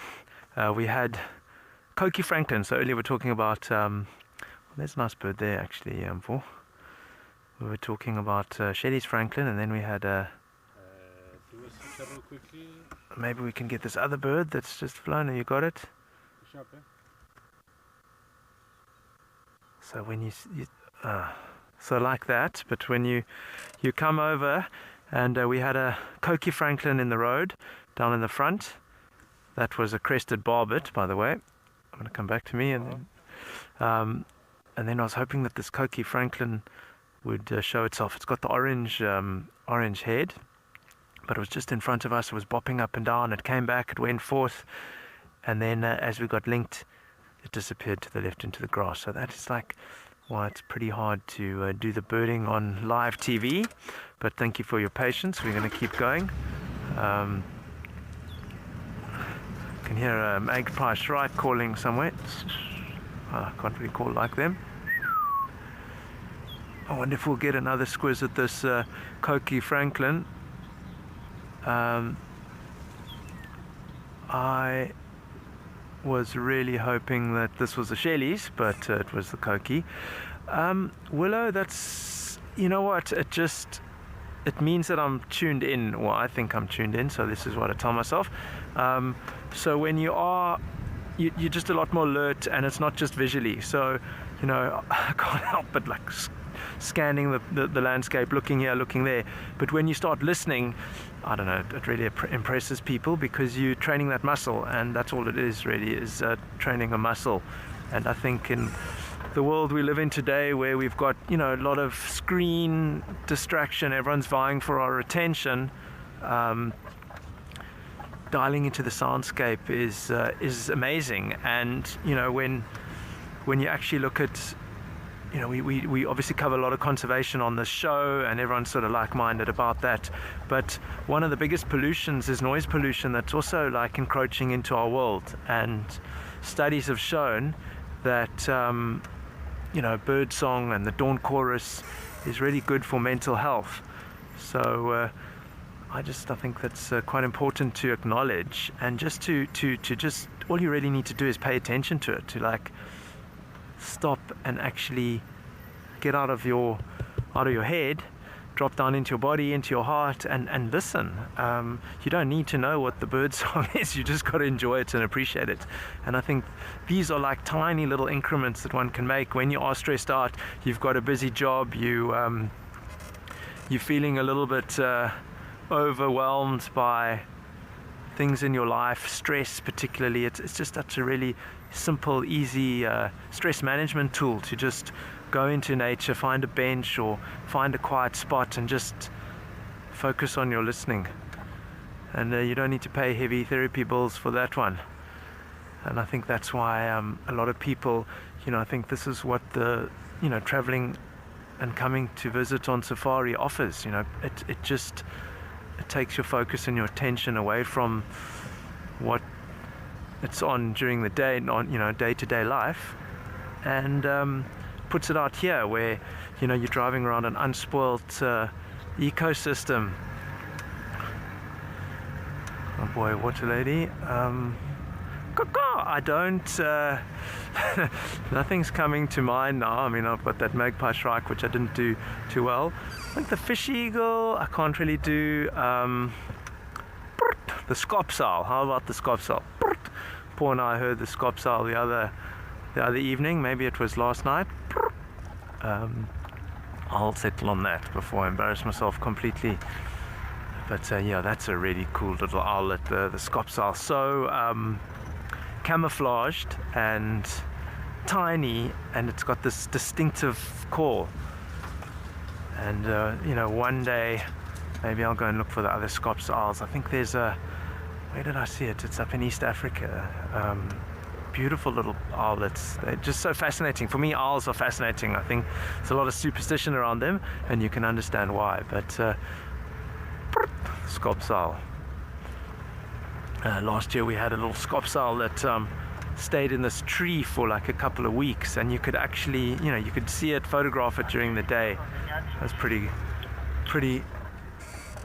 special indeed. So another bird, if you want to do another bird segment, straight ahead. This one will hopefully stay, and that's the emerald spotted wood dove. I'll try and make that call while we're in the swing of things, but that doo, doo, doo, doo, doo, doo, doo, doo, doo. It's got like a very sad, melancholic no, I can't do it. Usually like calls in the heat of the day, and quite melancholic. It's, people say it sounds like, you killed my family, I'm sad, sad, sad, sad, sad, something like that.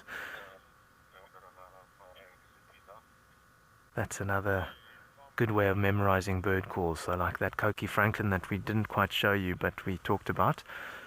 That call is, I like peri peri chicken. Enough bird talk and me sounding like a bird. Let's head over to Tshepo. Apparently he's got some sable antelope.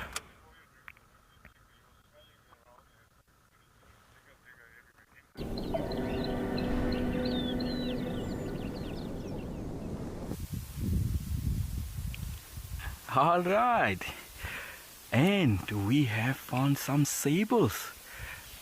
We had to let Queen actually be a little bit, especially with her little bit of an injury there, so that we can also give a little bit of space to the ecological team just to check and monitor how she has been doing. But nature has another thing for us. We have some sables. Look at that, just in the golden light, how beautiful it actually looks. And you'll notice with them, they're going to actually, especially now in winter, because they feed a little bit of more about a medium-sized grass in terms of height. So they're going to try to look at zip lines where you get some lashy area. If you look a little bit at the back, you can see we're a little bit on a high area. So they're feeding around the gully, of which they are able to get at least some green grass that is still a little bit wet around the gully.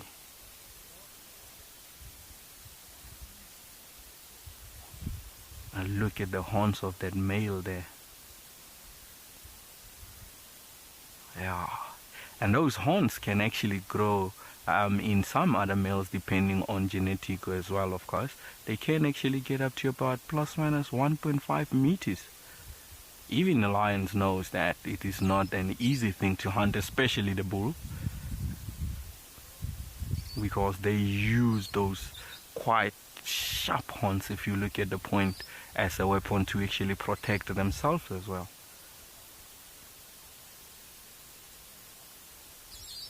Oh, he's just showing off his beauty. Confident.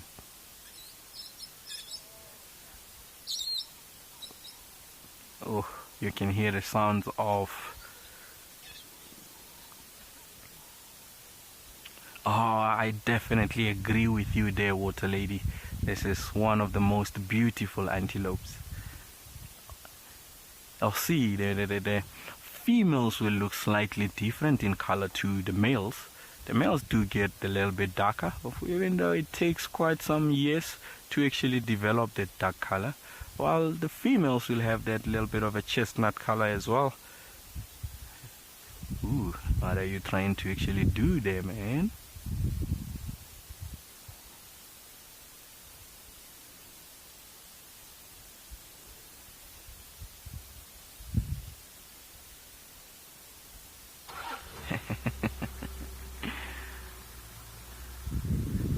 Oh, and it's so quite amazing because you're actually seeing a different color of leaves of the same trees. It's just quite beautiful that with this time of the year.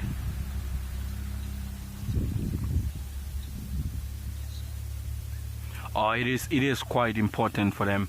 You're going to notice most of the time when you do actually find them, they're going to be around gullies, and that helps them to actually hydrate themselves, because they do actually feed on lushy bushes, and with that they do actually get enough moisture and water from that.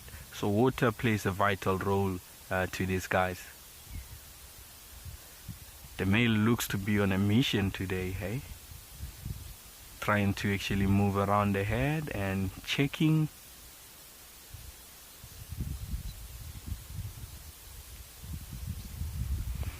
Oh, but as the male moves a little bit to the side, I'm going to send you back to Daniel, who is using a microscope to show us something.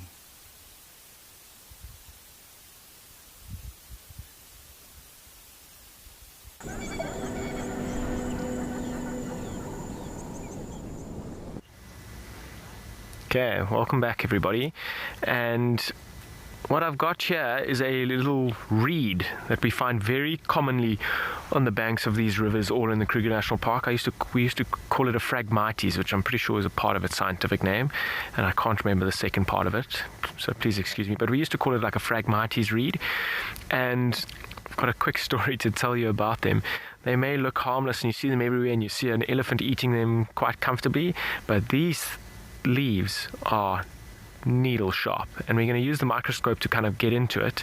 I remember as a young guide kind of driving through these things, and if your guests had short sleeves on, or if they try to grab this was like almost going into their hand, and then you'll see little streamlets of blood. So it wasn't a very fun reed to go through, and I'm going to show you what it looks like a little bit closer up here. So here's this microscope back again. I mean, let's see if I can get, that looks like the end of it, and it is pretty in focus. Even underneath a microscope, that little point is so sharp, and it is not fun to kind of get into your skin. You certainly don't want it in your eye. It's not a very fun or clever place to be walking either in the phragmites reeds. Buffaloes, particularly the older bulls, love the younger shoots, and elephants are so often in there kind of being quite hidden. I mean, it looks a bit like bamboo to me, and even if I go a little bit further across, look at the color of this. It's not usually this color. Sorry, I'll focus it shortly. Other way, nice. Microscope, I feel like I'm back at school here. It's quite cool. And the color, there we go, finally. It's very interesting. You don't often see them like this. They're normally quite green. They can turn to like a dead grey color. but a bush out here that frequents our rivers. It actually holds a super important kind of role on the sides of the rivers. Is kind of holding everything together and keeping the sand there and preventing all the sand from being washed away. We're sitting in the Timbavati River, and it's not a river that flows very often, so these reeds are quite important, and it's been flowing for months now. These reeds are super important to kind of hold onto the sand and prevent it going all the way into Mozambique. Here comes a flock of hardy-dars, would you believe it? Oh, they've just pulled out. I'm sure you can hear those. Gotta love a hardy-dar flyover at sunset in the Timbavati River. Just too good. I think we're going to get back on the vehicle and get back on our way. Let's send you over to Ian, who seems like he's also milling around.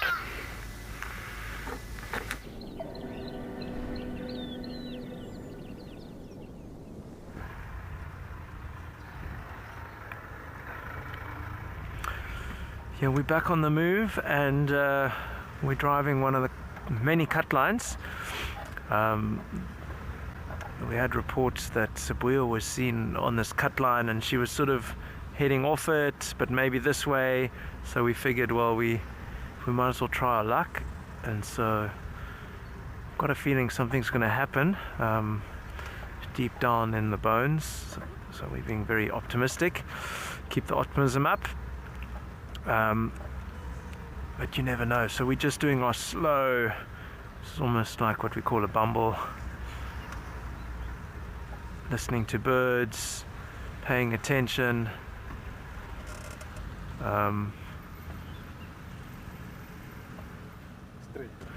getting directions from Paul.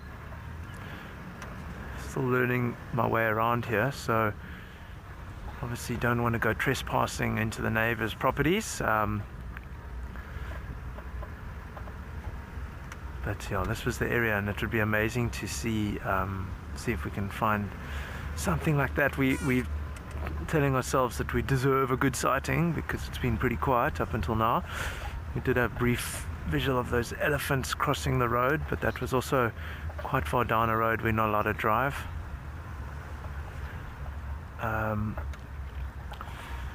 Oh, Lola, I'd love to tell you yes. And I guess that comes down to just like paying attention to the environment. But sometimes you do feel like you're in a good area, in a good zone.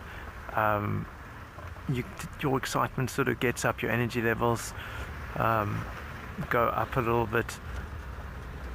I don't know if I can say I've got that sixth sense. I'd love to have it, but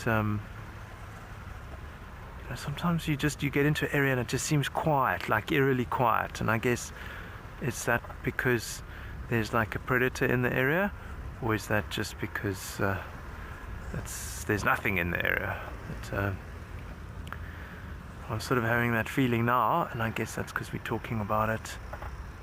You kind of just feel like you're going to like find an animal's going to find us rather than we're going to find it. But I'm just going to switch off and have a listen.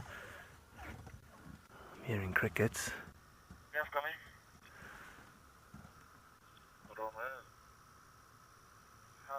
But it's like, how patient are you?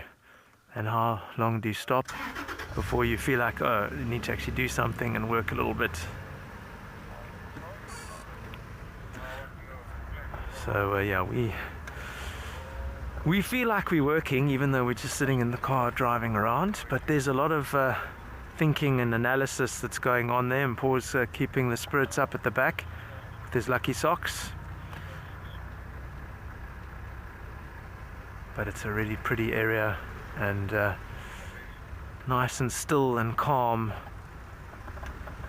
I like to go into these drainage lines. I sort of always imagine leopard are going to be coming up the drainage line, keeping their cover. But we are going to keep looking, we keep working at it, and hopefully we get lucky. Let's go and check in with Imara. Apparently she has found something amazing.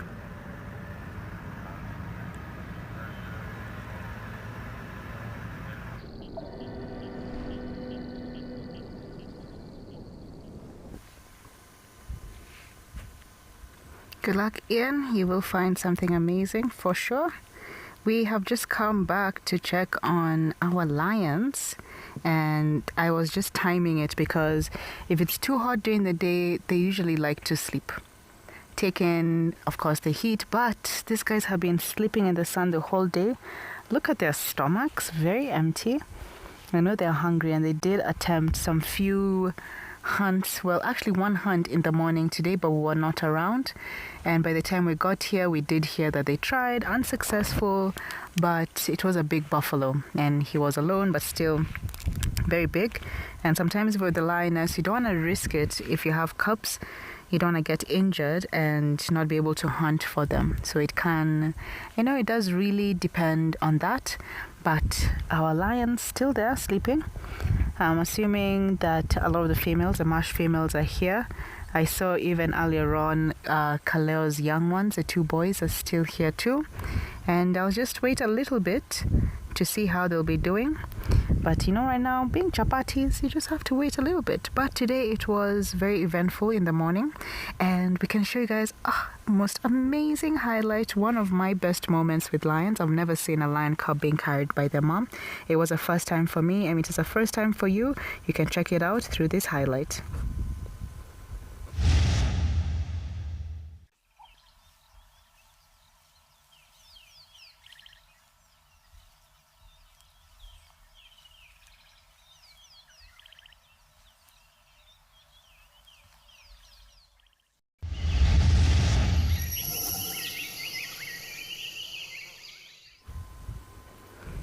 How adorable. It's honestly one of my best lion moments. And just seeing Lola, her mom instincts kicking in, and all the females together right now, it is quite special. So the cubs have been introduced to the females, and the young ones, the boys, I don't know if they've been introduced to the big males, but the T-boys, their mind is somewhere else. Their mind has been with the paradise females. They have been on that side a lot more. I did see Vuli one of the days. He was on a honeymoon following a female. And Zuri, I haven't seen him in some time also. But all the boys seems like they're just on that other side. I don't know why they've given up on our females here. It's not saying they've given up. It's more of maybe most of them do have their young ones. I hope another female here is pregnant, and I'm hoping for more females to be born into the marsh. Well, now we're going to call it still the Marsh Pride because they still stick around the marsh area. And it's always good to have the females having more cubs. When you have a lot of males, it's good, but it does bring a lot of more conflict, as males usually have to fight each other, territorial, taking over prides. So it's going to be really different. And guys, we're going to fly you over to Ian to do some birding as we wait for our chapatis to maybe become cupcakes. Let's fly you over.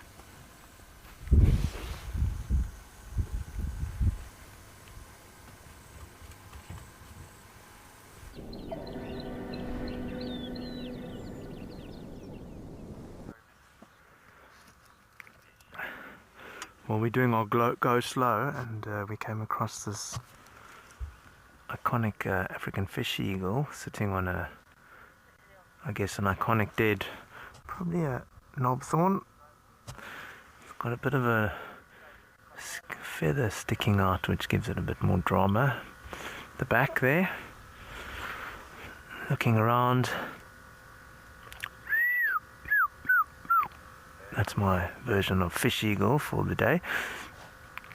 This morning we actually saw a fish eagle flying with like a rather large tree. We didn't manage to get it on camera. I did get a picture though, or photo. I wonder if it was this one. I wonder if this was it, but I don't see them building a nest. Maybe just not in our line of sight. But I find this eagle very regal.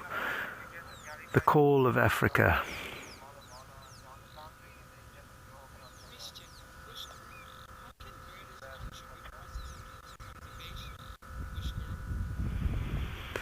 Oh, Bishkul, that's a great question. I think anyone that just focuses on and protects habitat and environment. You know, the thing about birding is a lot of the endemic species that you get in a country, you've got to look for a specific habitat, and you've got to protect that habitat. And you know, we unfortunately, our humans are very successful, and we need to feed ourselves, we need to make money for ourselves, we do mines, we do agriculture, we do farming, we build roads, we build cities, but just by paying attention to birds and knowing the birds means that you're aware of them and you can maybe protect them. And I know in some countries there's huge birding communities that do just that, and they protect areas.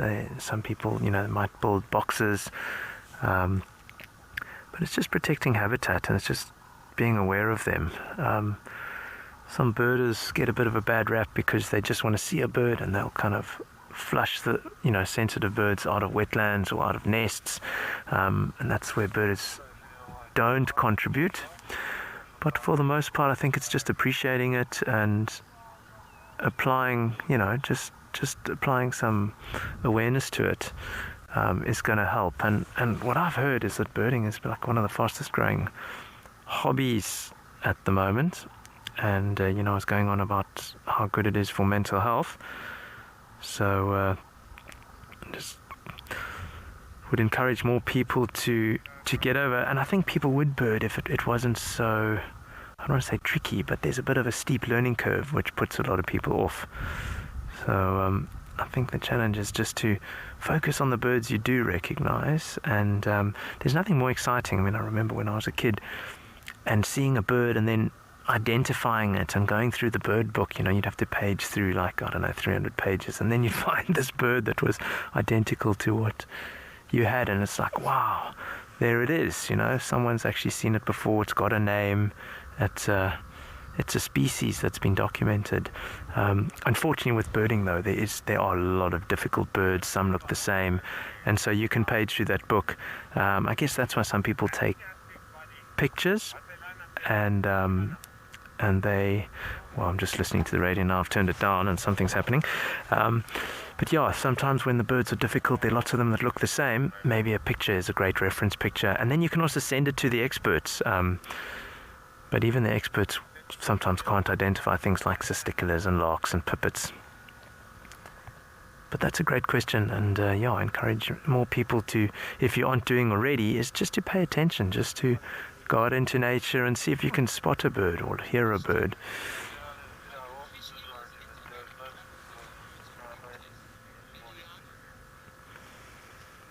Leon, I know fish eagles sometimes prey on other water birds. I've seen them catch, well, I've seen them with like African jacana in their claws, eating them. They'll often fly over, like if you go to a place like the Chobe, you know, there's a big water system, lots of fish eagles there, and every now and again the white-faced whistling duck or the jacanas, all the birds like will alarm and fly off, and it's often because of a fish eagle that's flying over.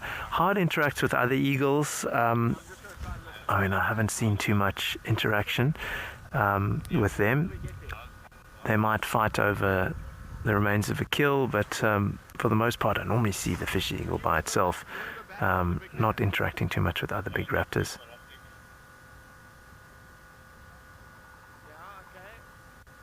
But this guy is sitting ever so regally.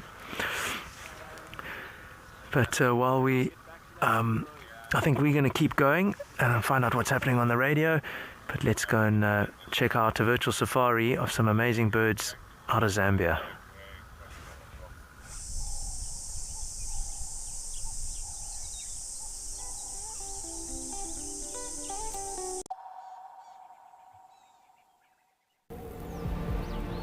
Can you hear that sound? The way it grows, the way it calls you to come alive. Can you feel the rhythm? The way it beats with the land? Do you feel alive again? Or maybe you never left. You don't just visit the wild, you return to it. Did you hear that? Hi, I'm Cedric Dold, Wild Earth presenter and private guide. I'd love you to join me on safari. I love tracking animals when you accomplish that moment where you find that animal from scratch, as well as to really showcase these animals to the rest of the world. I believe I'm the best driver. I think so, because I've come and share the adventure with me.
Wild Earth Explorers, wilder together. Hi there, my name is Kerry Dupree, wildlife presenter and guide. What I love the most about guiding is being able to share my love for wildlife and nature with my guests. Very exciting to find those cheetah boys on a kill. Being passionate about your job makes the world of a difference because your guide definitely sets the tone of every adventure.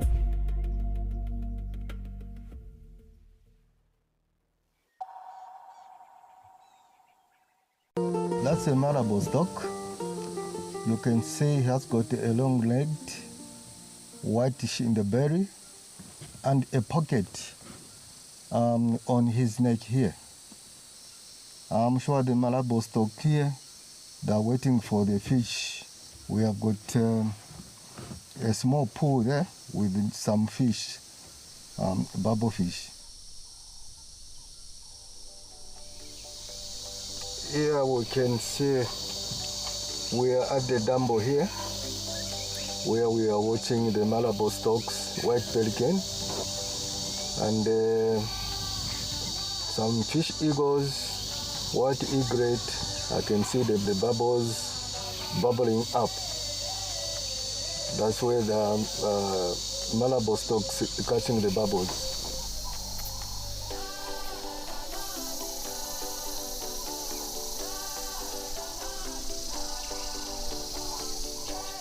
We were walking to this tree called Kikeria tree, Kikeria africana. This is the sausage fruit. This tree here, before, they were calling it under judgment tree. Long time ago, there were no court.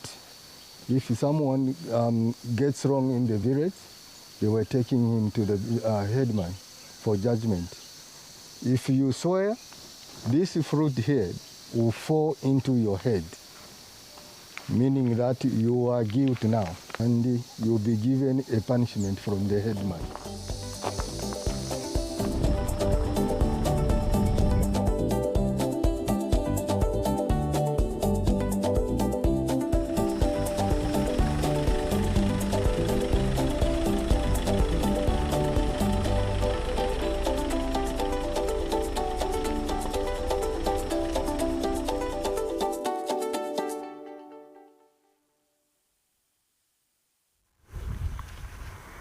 Oh, love some birding. You guys can also comment down and let us know your favorite birds. That must have been a great one to do some birding in Kafui. Here in Masai Mara, the big cats tend to be the ones to steal the show, just like our lions right there. I think the one at the back is, I don't know, one of them put their head up actually, and then they put their head back down, back to being chapatis, but seeing one head coming up is a really good sign. And why I save these guys for last is because with the lions, well, it's really, really hot. They tend to again sleep, and as it gets cooler, they'll be more active, and we'll have more active cats as the sun kind of goes down. They've chosen a good mound, but they've been here the whole day.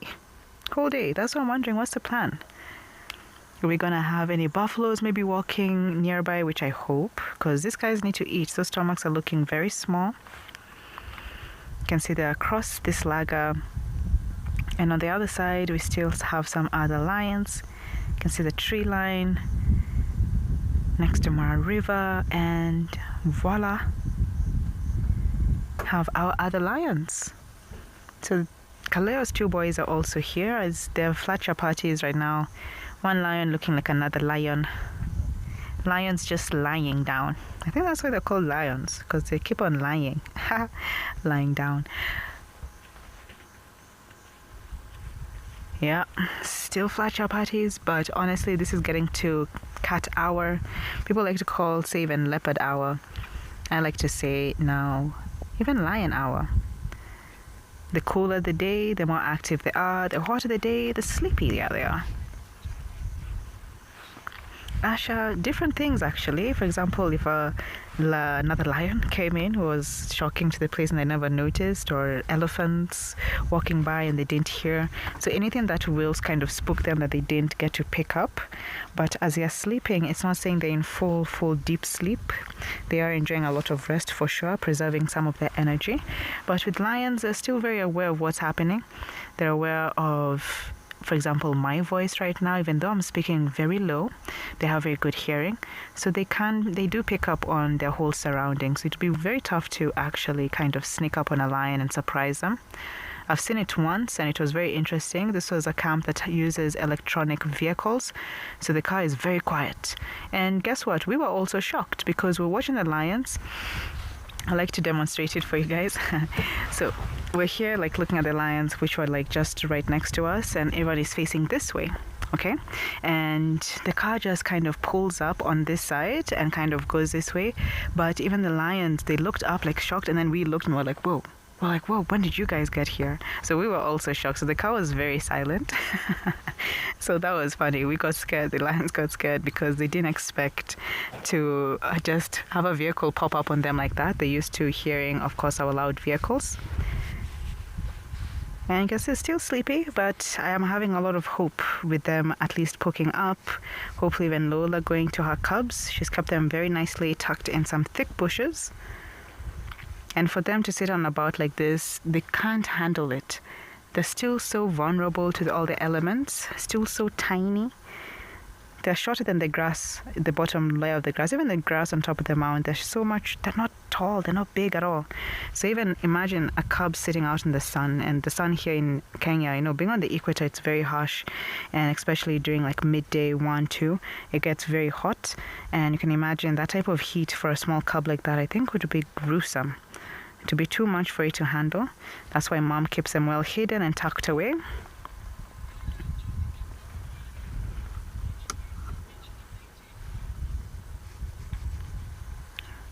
Oh, Chelsea, thank you for your question.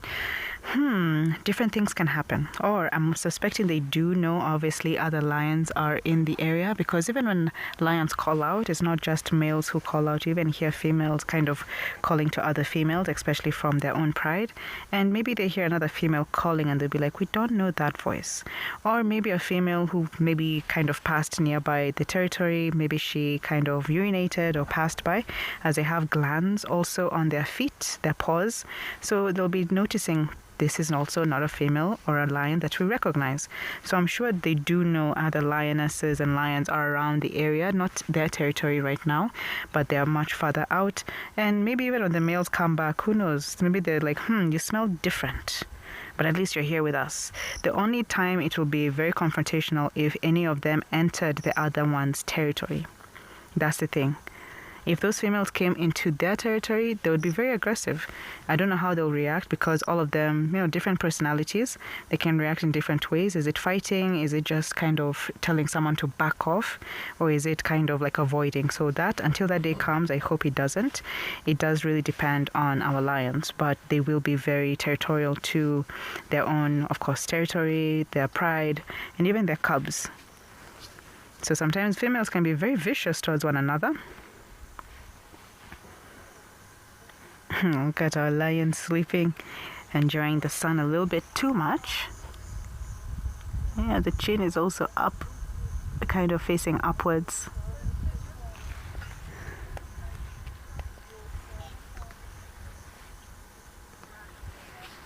Our chapatis, come on chapatis, become cupcakes, rise. But in the meantime, I'm going to show you a nice highlight of when they're not chapatis, but this was a paradise female who I'm calling Shorty because her legs were short and she had a bit of a short tail, and I think the male with her that time was Vuli. Let's take a look at the highlight.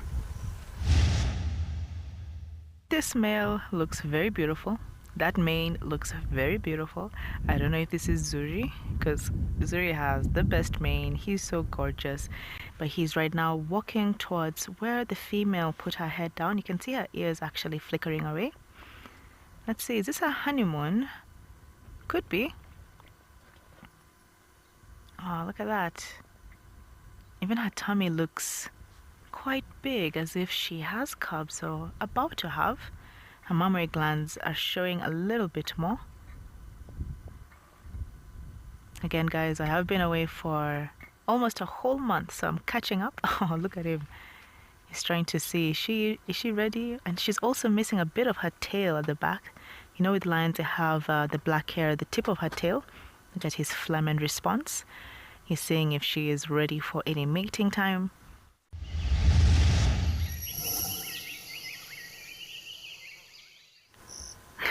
Fake estrus moment from our short tail, Shorty, and Zuri. Zuri, beautiful boy. I miss him so much. Why isn't he on this side?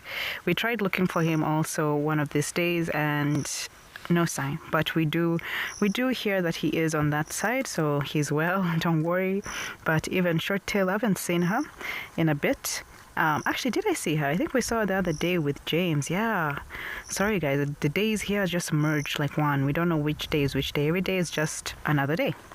But that was really nice seeing Zuri and the whole fake estrus moment, because females do that just to kind of protect cubs that they have, because you never know. And that time, even her belly did look big with how she was just, going with Zuri, rubbing against him. So it was very interesting that time. Angie, thank you for your question. With Kiongozi, that's the thing, all the boys have just like scattered. They're all in different directions right now. This side I haven't seen any big male because we're just not too far from the marsh area, and going up this way you'll get to main crossing, paradise section. So I haven't seen him, honestly. The last time we saw some boys on this side was Otipo, Okingo, and Moja Moja, and I think Nempiris was the one with them, one female, as we're eating a topi, and that was this side. But that's the last time I saw the males in this section. So I hope he's well. I know he's a big boy. He's such a handsome boy also. Very interesting story. I think his story is very similar to Lion King. Simba from Lion King. He's the one for rising. It's very interesting. But who knows? I hope one of these days he does come visit his other family, as the males like to very much spread their genetic code to make sure the pool is very diverse, which is also a very smart thing. And I think the boys are just like, yeah, we're the big boys in this area. Who's going to challenge us? But that's the thing. They have to be really cautious, because sometimes you can have nomad males come into the area. But to be honest, with the T-boys, they do have numbers on their side.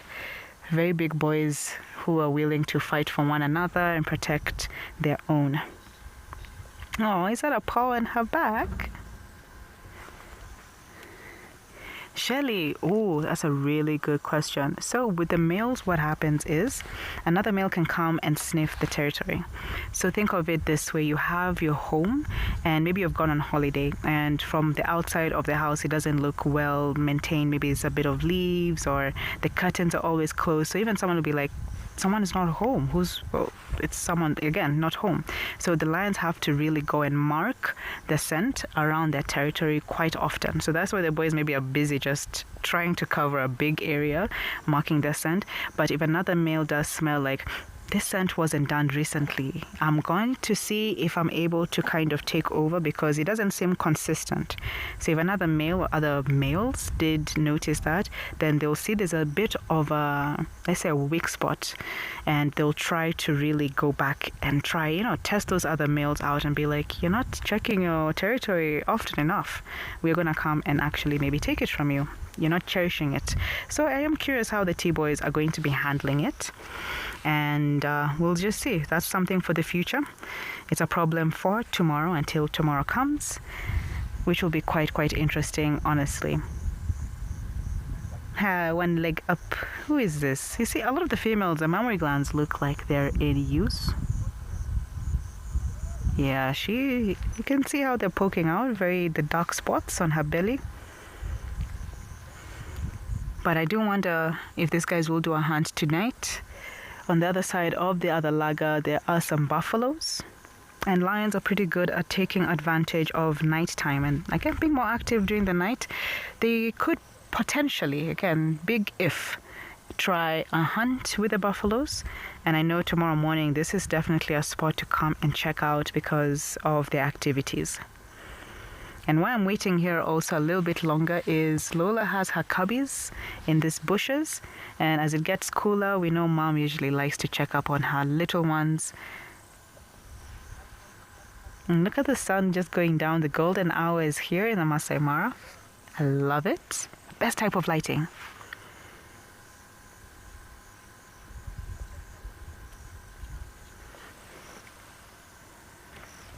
Well, we're going to send you over to Daniel, who I hear is in a bit of a sticky situation. I'm curious what that is. Let's go find out what sticky situation Dan is in.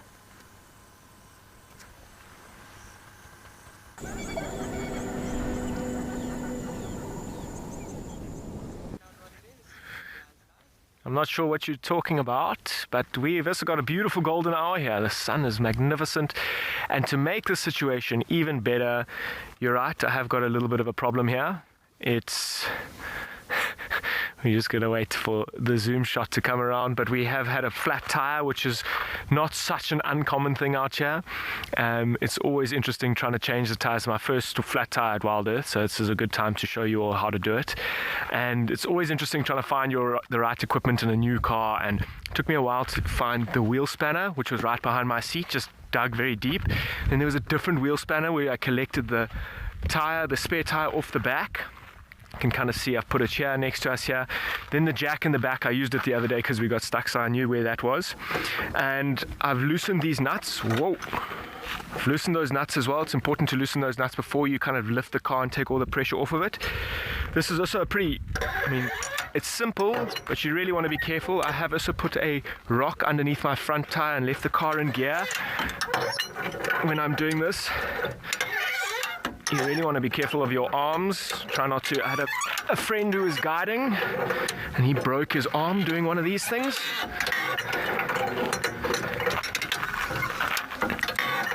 Yeah, I wonder, go all the way, click. Okay, I think one more. What do you reckon? Hopefully we can get this off. These shouldn't be tight because I've loosened them already, so let's have a little go. That's pretty chilled.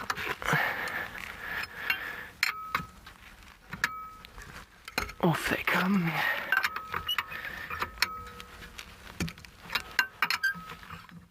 Okay. Are we winning? Once you get to your hand part, unscrew them all the way. This take a little bit longer than you think sometimes. At least they're loose. Sometimes if you forget to loosen them before you take the car up, the pressure kind of keeps going. Okay, I think this might bore you a little bit, so why don't I send you somewhere else while I unscrew these nuts and you guys have learned how to do it.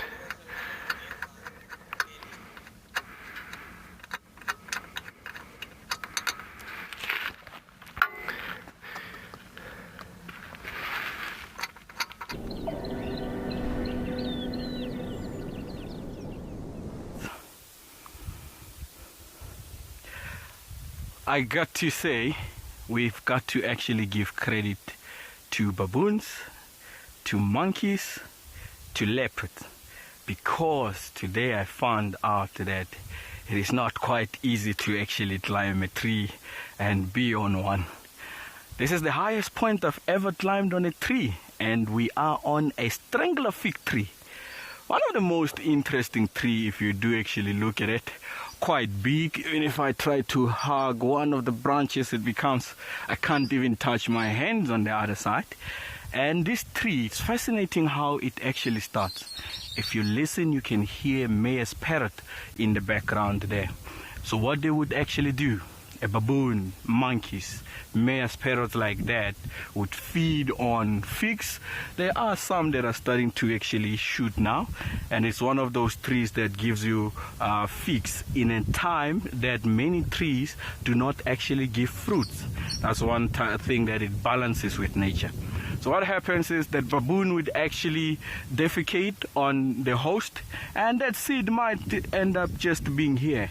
And with moisture and good sunlight, it is going to start actually growing. Now, once that strangler fig actually starts, it does do a little bit different compared to most of the trees. Most of the trees are going to start shooting up.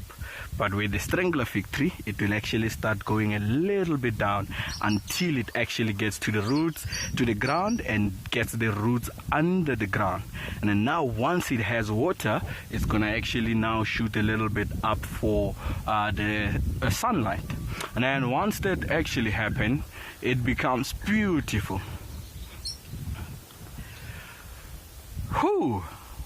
Let's see. I think the strangler figs would actually be the oldest in Mabula. Not quite sure on that. It is my opinion based on the sizes that I have actually seen. But I might potentially be wrong on that. It is quite an interesting question. Something to actually have to actually go look and ask around what might be.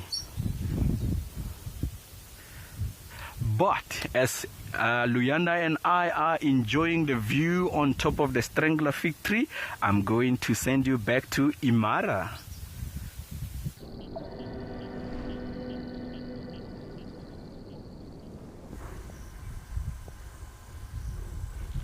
So for good luck getting off the tree.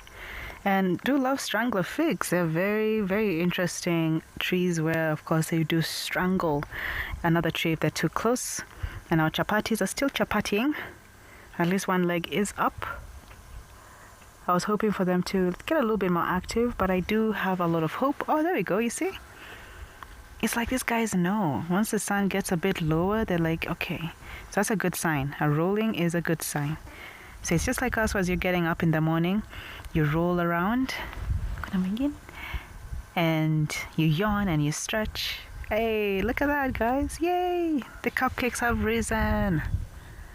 Ah, amazing. Cat hour. Can't fight it. They can't fight it. They're like vampires. Once the sun goes down, we shall get up.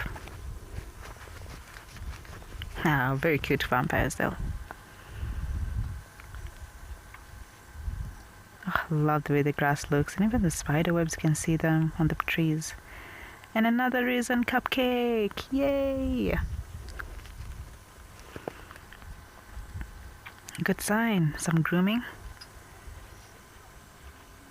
It always pays off. Sometimes just a little bit of patience.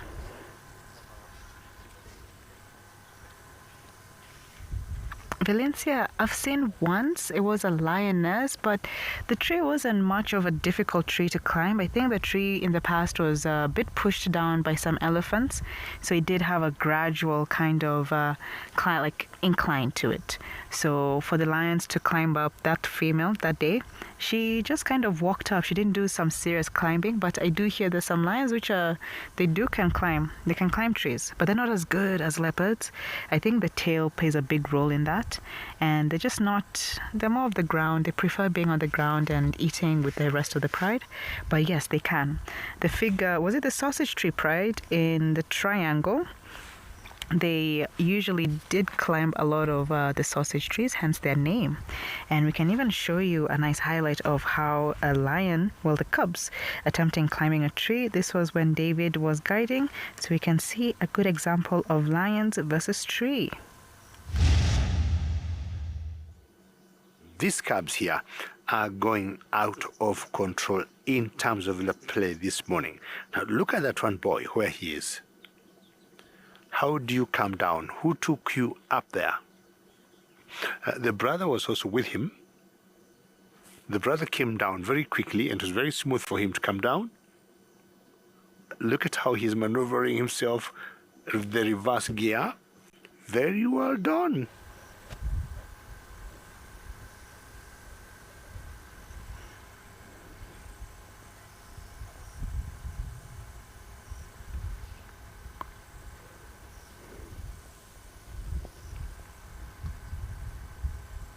Haha, Kaleo's young ones, so cheeky. And the boys are very good. They're also here. I think I don't know if that's one of them behind one of the females, because the size does look much smaller. I think that is one of them sleeping next to mom. Is that Kaleo? Well, I can't tell with all their faces down. Hey, another cupcake. That's great. So now when they're up, cupcakes on their flat, chapati. But it is very cute seeing young cubbies being curious with their surroundings, seeing what they can do. Maybe they thought they are leopards, but no, you were born as a lion. So you should be with the rest of the pride on the ground. Aha, look at that, guys. Cat hour, I tell you. This is always the best time to come check on them. Because when they start putting their head up, they start looking around. They start kind of stretching. Oh no, I see the cubbies. Okay, so guys, we're gonna stick on this side.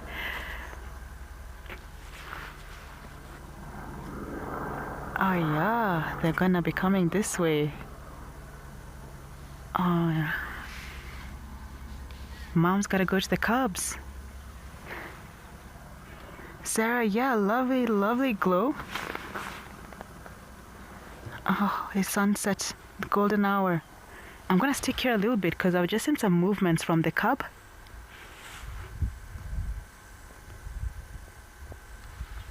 And I know mom is going to definitely go to them.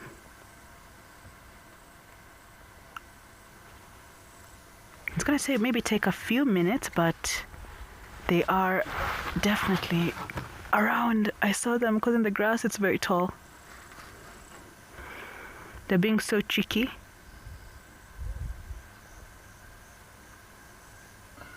That's why mom is looking up. I think one of them is Lola, the darker coat.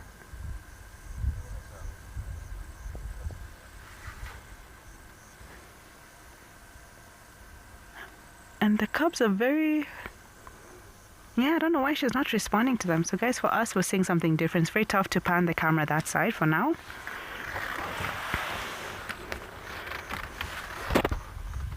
Flynn. Yes, kind of. Everyone is very, very different. And they all have, of course, different characteristics, personalities. So sorry, I'm just trying to make sure that mom is noticing the babies are trying to get to her. Again, where we're parked, it's tough to see. I'm just trying to paint the picture for you guys.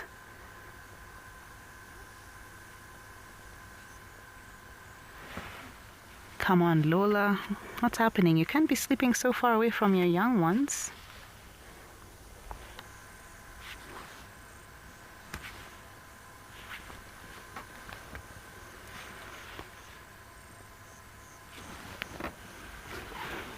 I'm just trying to wait and see. Oh, Lola is stressing me out. My gosh.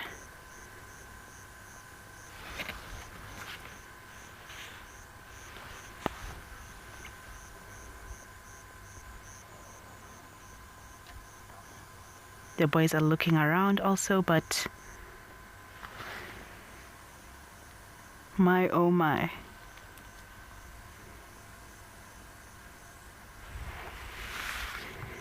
Oh, these guys are seeing the buffaloes. Dark mane lava, it is beautiful. Again, golden hour. This is the best time to do a lot of photography for sure. In my head, I'm always thinking about pictures.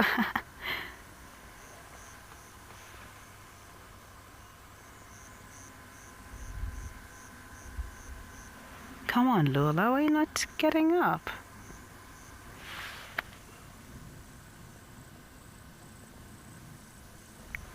Oh, but look at that light. It's going down nicely.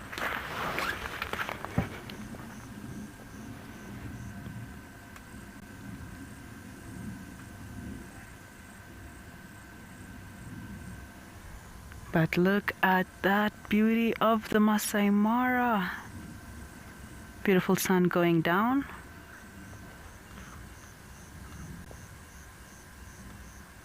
I don't know if you can't hear them calling out. Come on, Lola. She's getting too confident, but at least they're just near her. They're just down in the bush.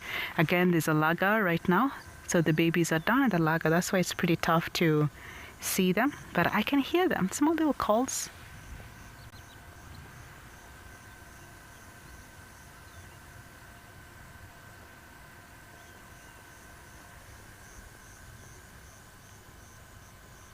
But just let us take that in. Golden hour, lions. Sometimes it's just right place, right time. And also it's like the nice silence of it. You guys can hear just how quiet it is.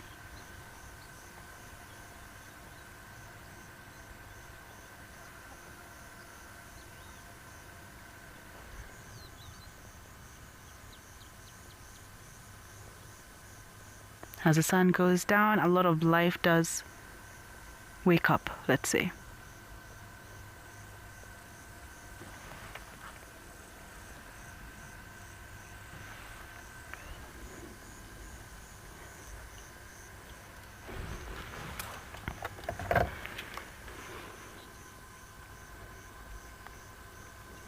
Just maybe, that's what I think, but maybe she's teaching them a different lesson.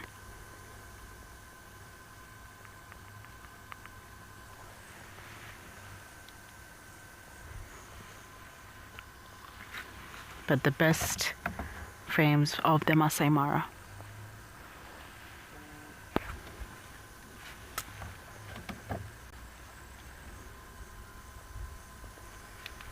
Well, good night, guys. We'll see you in the morning. We'll still come and check up on you.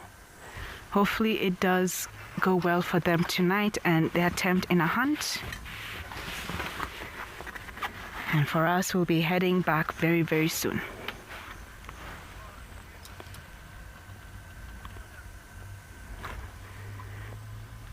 And we're gonna send you guys over to Tshepo, the zebras. And hopefully it is something good.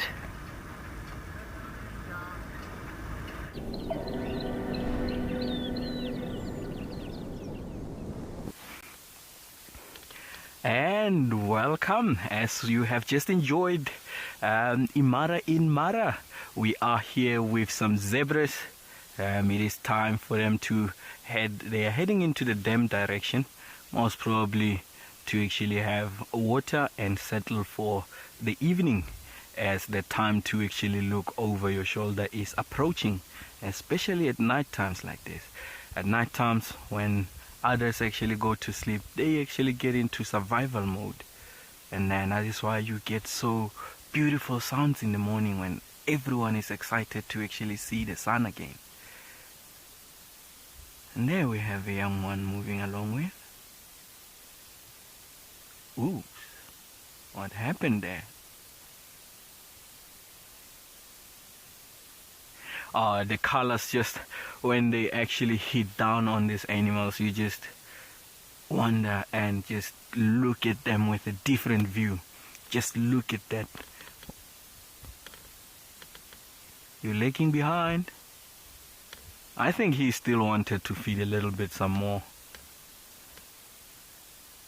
And the females were like, nope, it's getting dark, we're going to have something to drink. You will see they're going to go a little bit down because they are heading into the gully. So they're going to have a little bit of a drink, get into the thickets and get some cover and hope to see the sun shine again tomorrow.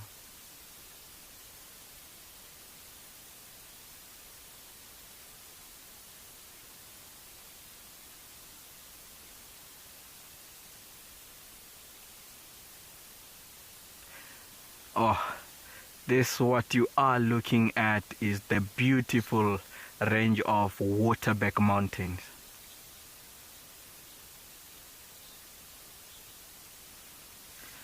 Hello, Penny.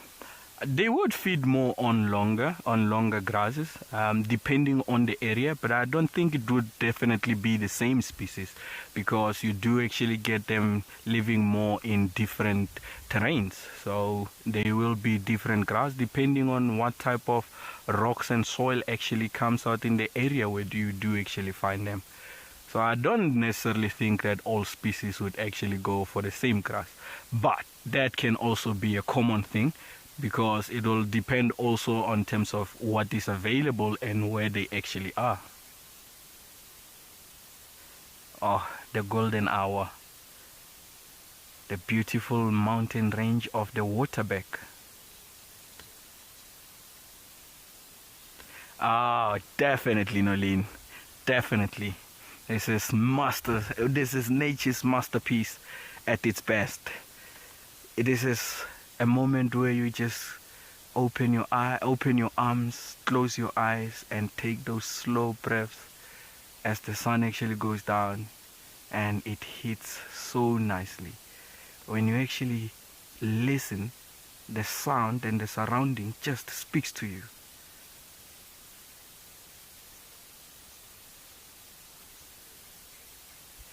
But as we actually soak in the moment and watch and enjoy the golden hour, I am going to send you back to Ian, who is enjoying the beautiful moments with some birds.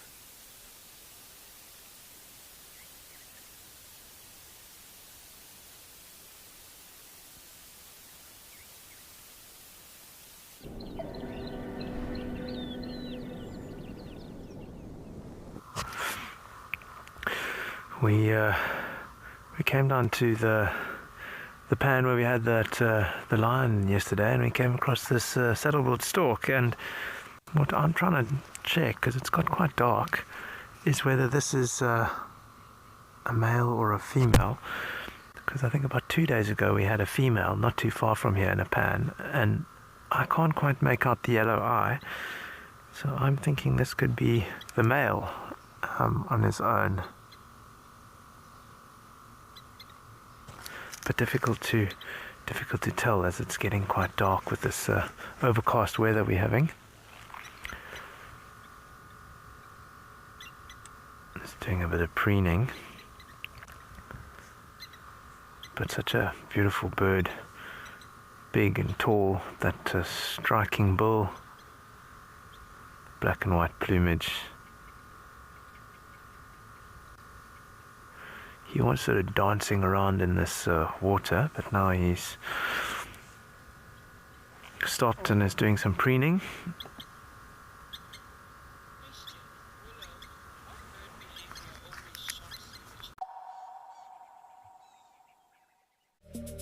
Hi, I'm Amy Krantz, Wild Earth presenter and private guide. I'd love for you to join me on safari. There it is! What I bring to a safari is a genuine love and care for people. To be able to create a memorable, special experience brings me so much joy. That's what takes a normal safari and makes it extraordinary. At Wild Earth, we believe every story has the power to create change. That's why we've launched the Wild Earth Impact Foundation, a non-profit dedicated to conservation and social impact. By showcasing conservation stories, we can change lives, protect nature, and empower communities. We have partnered with Empowers Africa to accept tax-deductible donations from US donors. Your donation will help fund critical programs that support our mission. Join us and be part of the change. Would you like to know what an elephant's favourite food is? You could ask me questions like that in real time. Our safaris are live and interactive from the heart of Africa. The Fortunas over here. Watch Safari Live and connect with nature.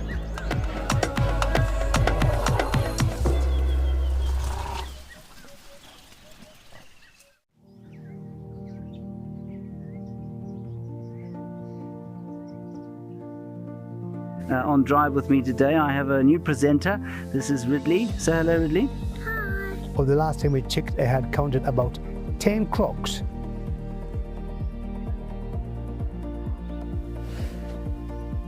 I'm not going to end the safari without visiting the Imara River.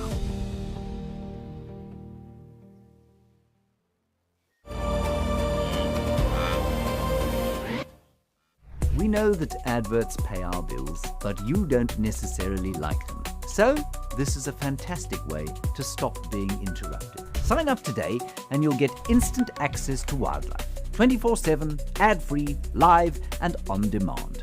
No pesky commercials, no rude interruptions, just wild Africa exactly as it unfolds. Wild Earth Explorers, wilder together.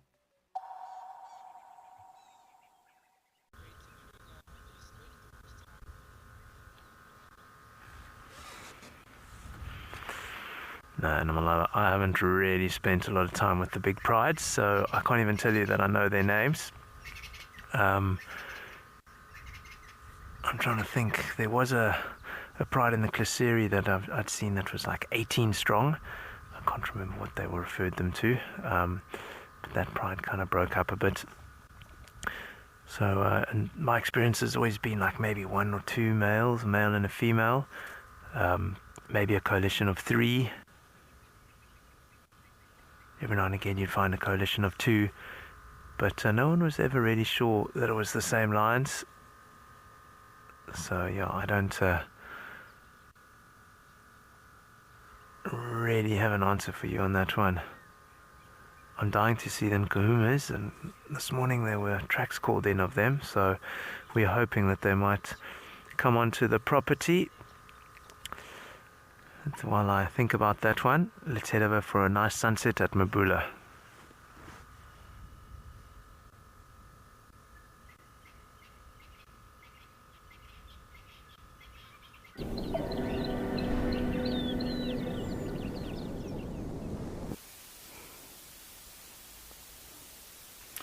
Oh, look at that. As another day comes to an end here in the African bush in Mabula Private Game Reserve, it's hard not to pause, and appreciate moment like this. The sun that just warmed the landscape all day long is now just sinking below the horizon there, just painting the sky. This is what we refer to as the golden hour. But as it actually sets like that, it's really important to notice that there is going to actually be more life actually coming in. As we now, the birds of the day and the animals of the day now prepare for shelter, the others are going to actually start out. Now we're going to be hearing calls of nightjars, some owls, some hyenas, and even lions might actually give some roar. So because the sun is actually going, other life actually starts. That is the beauty of it. And as it actually goes, it actually reminds you that even though it actually goes, tomorrow morning it's going to actually be back again. It's just amazing feeling to actually experience. Hence, every day I just look forward to another day, to have another chance to experience this beauty. It's a privilege just to wake up and be around this. There's nothing more that you can actually ask for. This is just amazing, breathtaking. I'm just soaking in the moment here.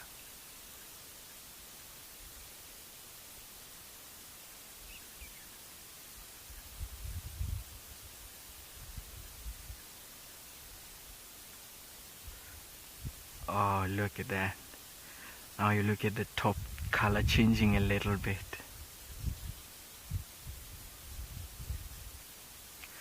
Oh, you are more than welcome, Raz. It's just beautiful, and Luyanda and myself are very excited to have been able to share this with you, so that you can actually experience this at the comfort of your homes. It's just an amazing thing. You are with us, we are one, and it's just an amazing feeling to be able to actually share, and an amazing view of the waterback of Mabula, of the African bush.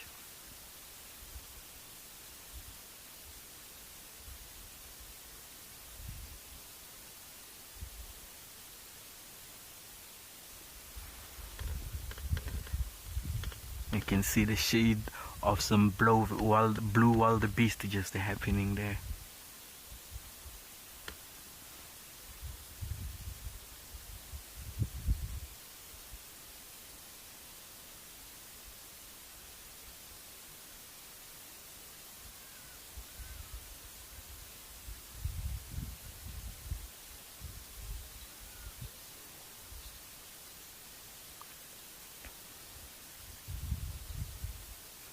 Oh, I am glad you are enjoying it as much as we are, and what an honor for us to be able to actually show you this.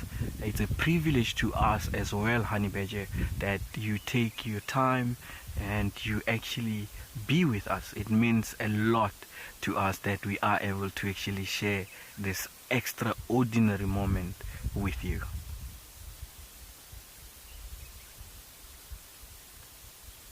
Oh, just look at that. Nature doesn't have to be loud to actually deliver its message. I'm just loving this.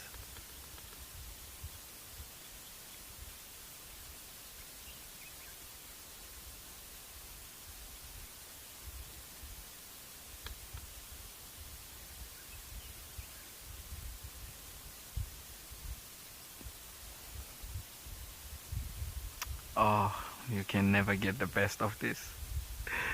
It's never enough. Like, I see different sunsets every day, and believe me, not every sunset is the same. It just comes with its own beauty every day. Look at that. Nature's very own painting, everyone.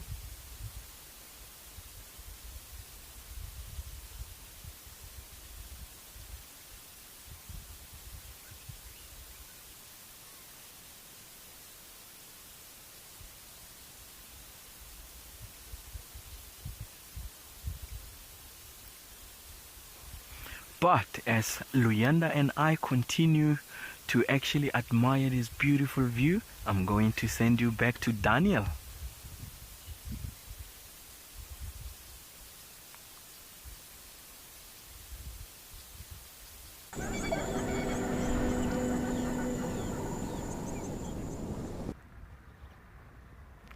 Okay, welcome back. And we've kind of come to this area where those lions were this morning, finishing off the giraffe. Kind of went past the exact point, and it didn't look like there were any lions there. Might be that they have moved just slightly off, but the grass is super long. If they're laying flat with full bellies, it'll be very difficult to find them. You know what I was surprised about? I was surprised that there were only, I mean, maybe there were more, but 6 lions around that giraffe carcass. I feel like a giraffe carcass would attract enough attention so that the rest of the pride would come and want to feed. But I mean, the dynamics of the Black Dam Pride at the moment are all over the show. It just seems like there's lots of separation, and the females are trying to raise cubs separate to the rest of the pride. It just becomes very challenging to feed everyone. So like just light enough where I can still see around, and if I do see something, I've got the spotlight here ready to go to double check. So they were here now.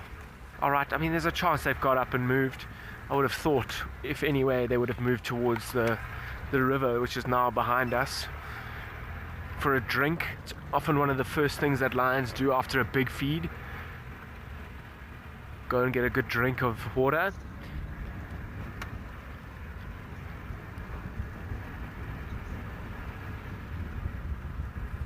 Athena, sorry, I missed the key word in that whole question, and I'm going to ask Tadiwa to repeat it to me so that I can hear it properly.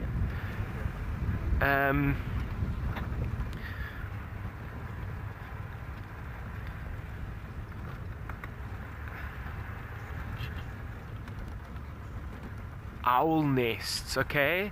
Athena, have I seen any signs of owl nests? No, I haven't, not specifically, although the other day I did see, quite unusually on Game Drive, it was in the middle of the day as well, was a barn owl Now, it's not an owl that we see regularly on game drive. You sometimes hear them calling, particularly late at night. The best place to see barn owl, I remember, was on our tea deck in Ngala Safari Lodge. We had a pair of barn owls that raised many successful clutches of eggs and chicks, and we used to see them flying in and out during dinner and tea time in the mornings.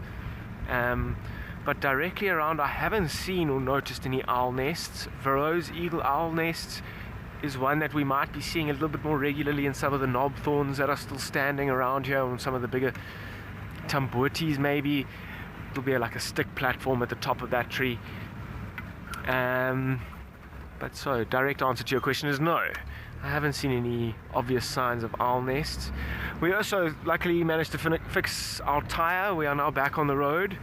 It is very much a part of driving out here. This terrain is actually quite soft on your tyres. I remember I did one game drive. I did many game drives at Pinda, which is in northern KwaZulu-Natal, and I think I changed more tyres in one game drive at Pinda than I did in 4.5, 5 years at Ngala. I think I changed 4 tyres at Ngala in 4.5, 5 years, and 5 tyres in one game drive at Pinda. The terrain was different. It was like a joke. My whole game drive was just changing tyres. Stand by, please can I have another spare tyre? That was a fun time. But the terrain determines a lot of like punctures and flats and what tyres you use, and I mean, a lot of these tyres are tubeless tyres, and you just kind of fill the air and make sure it's super tight around the rim, and they often have like a fluid in there. I don't know what it's called, but the fluid kind of really enacts. If a small thorn punctures through, as soon as there's a bit of air, there's a fluid inside the tyre that just kind of like sucks and fills that hole quickly, so you don't even notice the punctures. It sounds like a genius idea. I thought about putting it in my car, but when you're going really quickly on the highway and the tyre's spinning at high revolutions, that fluid in the tyres like makes a noise and distorts the tyres. So if you're driving a maximum of 30 kilometers an hour for the whole duration of whenever you need the tyres, you'll be just fine.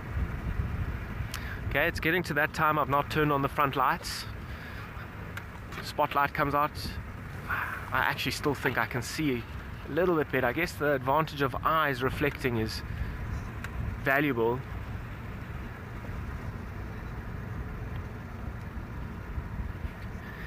Christy, when I get back to the city, do I struggle to obey the rules of the road? No, not really. I think both are come super second nature to one, and I actually don't spend that much time driving a vehicle like you see me right now these days. I spend a lot of time driving my own vehicle between places and sitting in the back, doing a lot more hosting rather than like actually guiding and driving the vehicle. So no, I still abide by the laws of the road. I'm a pretty law-abiding citizen actually. I tend not to drive very quickly ever. Stick to the speed limits and take a little bit longer, but yeah, don't drive a very fast car. I drive a small a bucky that's not designed to go over 120, I'm sure, but designed to do this, so it comes everywhere with me and it gets me into some crazy cool places. It was actually the vehicle that got me unstuck the other morning when I got stuck on the road, misjudging the water table in one area. It's also got a little tent on the top, so for the past few weeks we've been cruising around into some of these wild areas, and all we have to do to make camp or sleep at night is flick 2 switches and the tent is set up.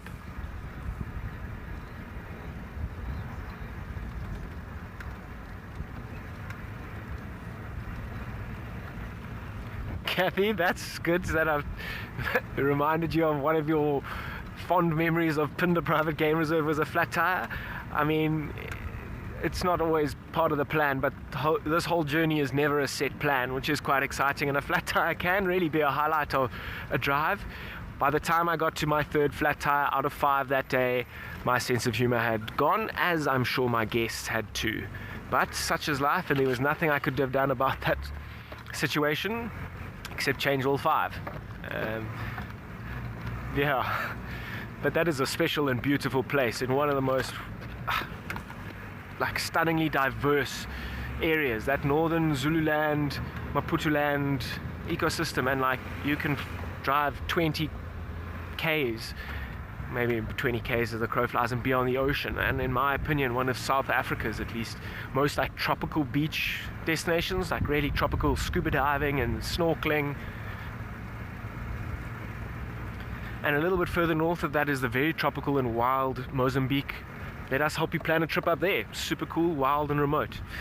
Okay, well, we carry on our night drive and get our spotlight finally out. Let's head over to Ian and see what he's on about.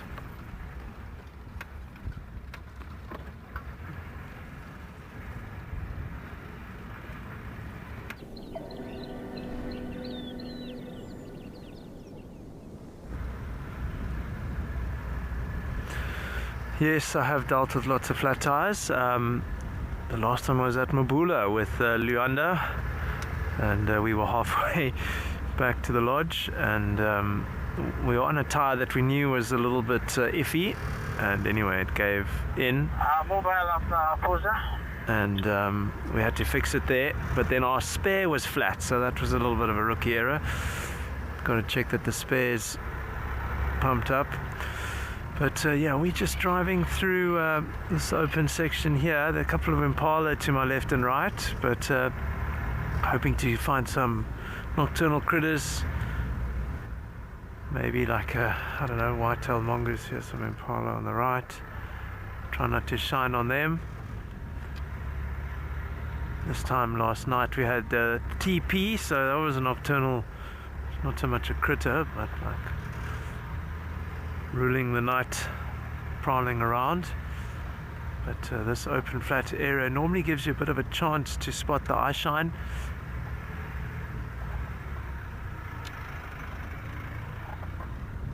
But it's all been a bit of a tough day for us here in the sands.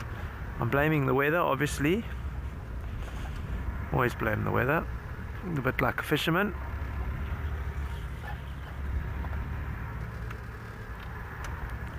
But no, you know what, if you organize with flat tires, it's not so bad. The challenge is the jack. You've got to be very careful of these high lift jacks on these vehicles, and make sure that your jack is working up and down. I remember when I was with Cam at Mabula on my first stint, my jack wasn't quite working and we had a bit of trouble. But anyway, while we're looking for some more nocturnals, let's check in with Tshepo. See what he's got.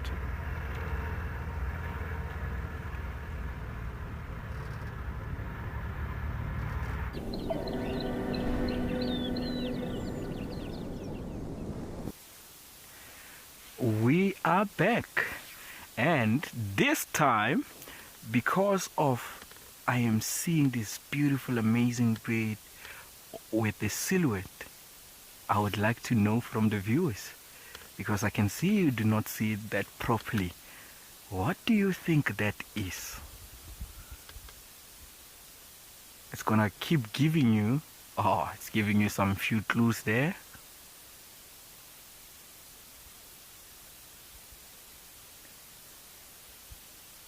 What do you think that is? We have 3 of them on that tree there.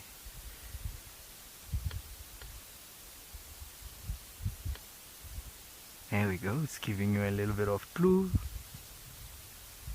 So I want to hear from you. With the silhouette, it doesn't look like it is really it. The 2 on the top right are giving it a little bit away.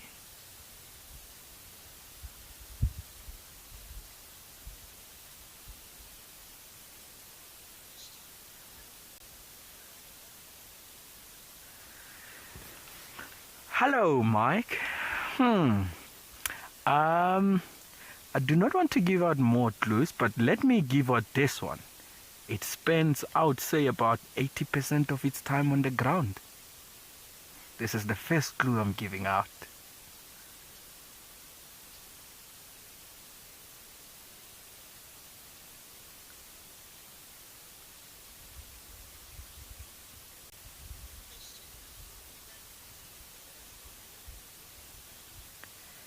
Good evening, good afternoon, Fanny. Came too close, But no, I'm going to give another clue. They do not actually drink water because of how long their beak actually is.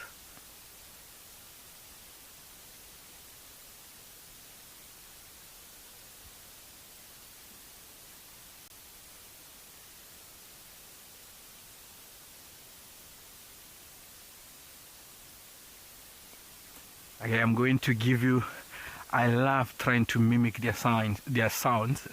So I'm going to try to mimic you one for the next clue.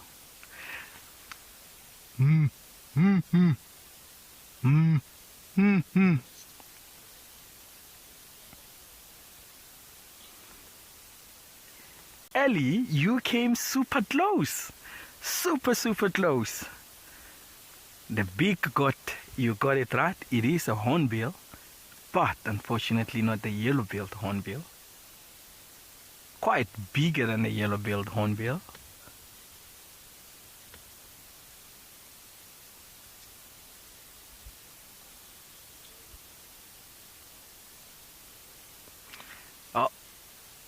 Oh yes, Puma and Erica. This is our beloved southern ground hornbills.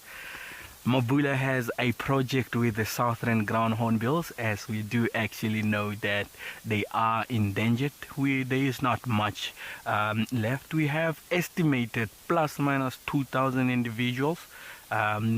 I'll double check if they have been doing quite well in terms of the numbers increasing. But yes, this is the southern ground hornbill. The silhouette makes it a little bit difficult, especially because it's facing the opposite direction as well.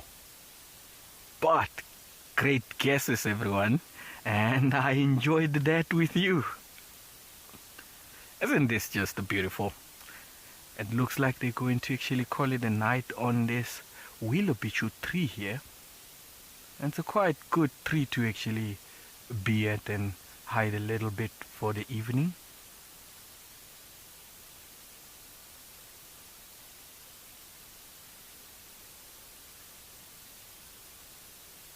Oh, look at that.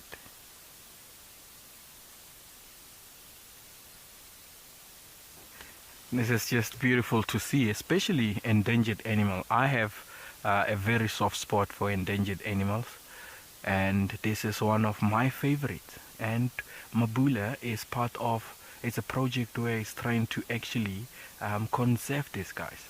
So everywhere where you are, where you do actually see southern ground hornbill, you are more than welcome to actually contact us, because we try to actually educate more people about this, because we have to actually conserve these guys for future generations to actually come, so that they are able to witness them as well. Oh, isn't this just beautiful?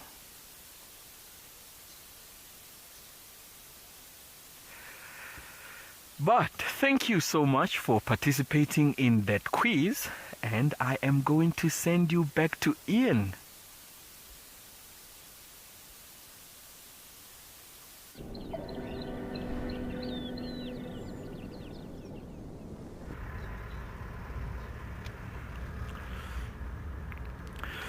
Okay, we are still looking for those nocturnal critters, and we're casing all the open areas.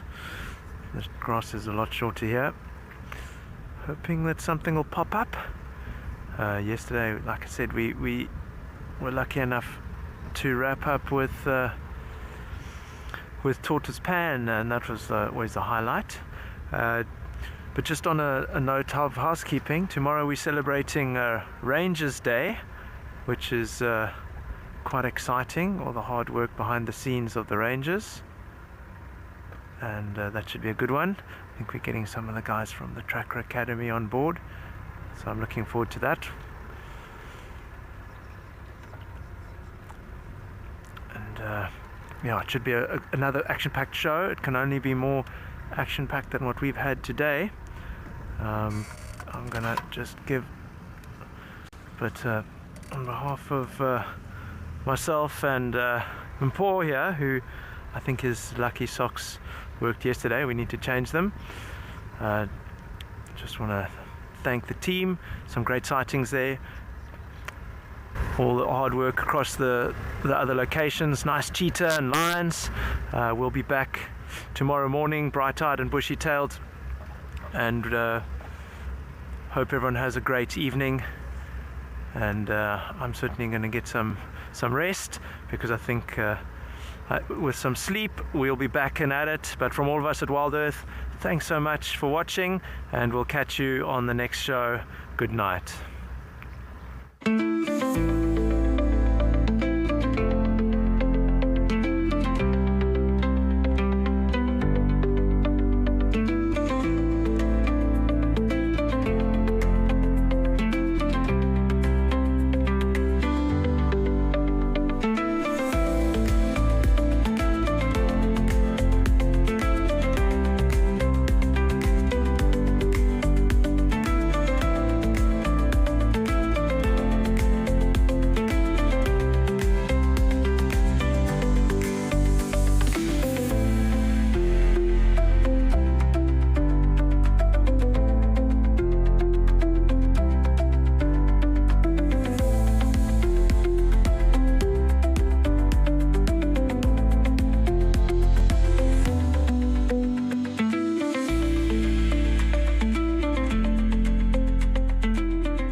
Today, a dramatic showdown between cheetah and wild dogs. Getting butterflies, goosebumps. Familiar lions continue with their story. Gotta love those big eyes. Elephants keep us entertained. It's really showing off for you here. And the bush welcomes its newest arrivals. This is amazing. Welcome to today's Safari Plus. It's just super amazing to see cats. Ooh, now look at this too. This is what we live for, everyone. Good evening. Did you hear that?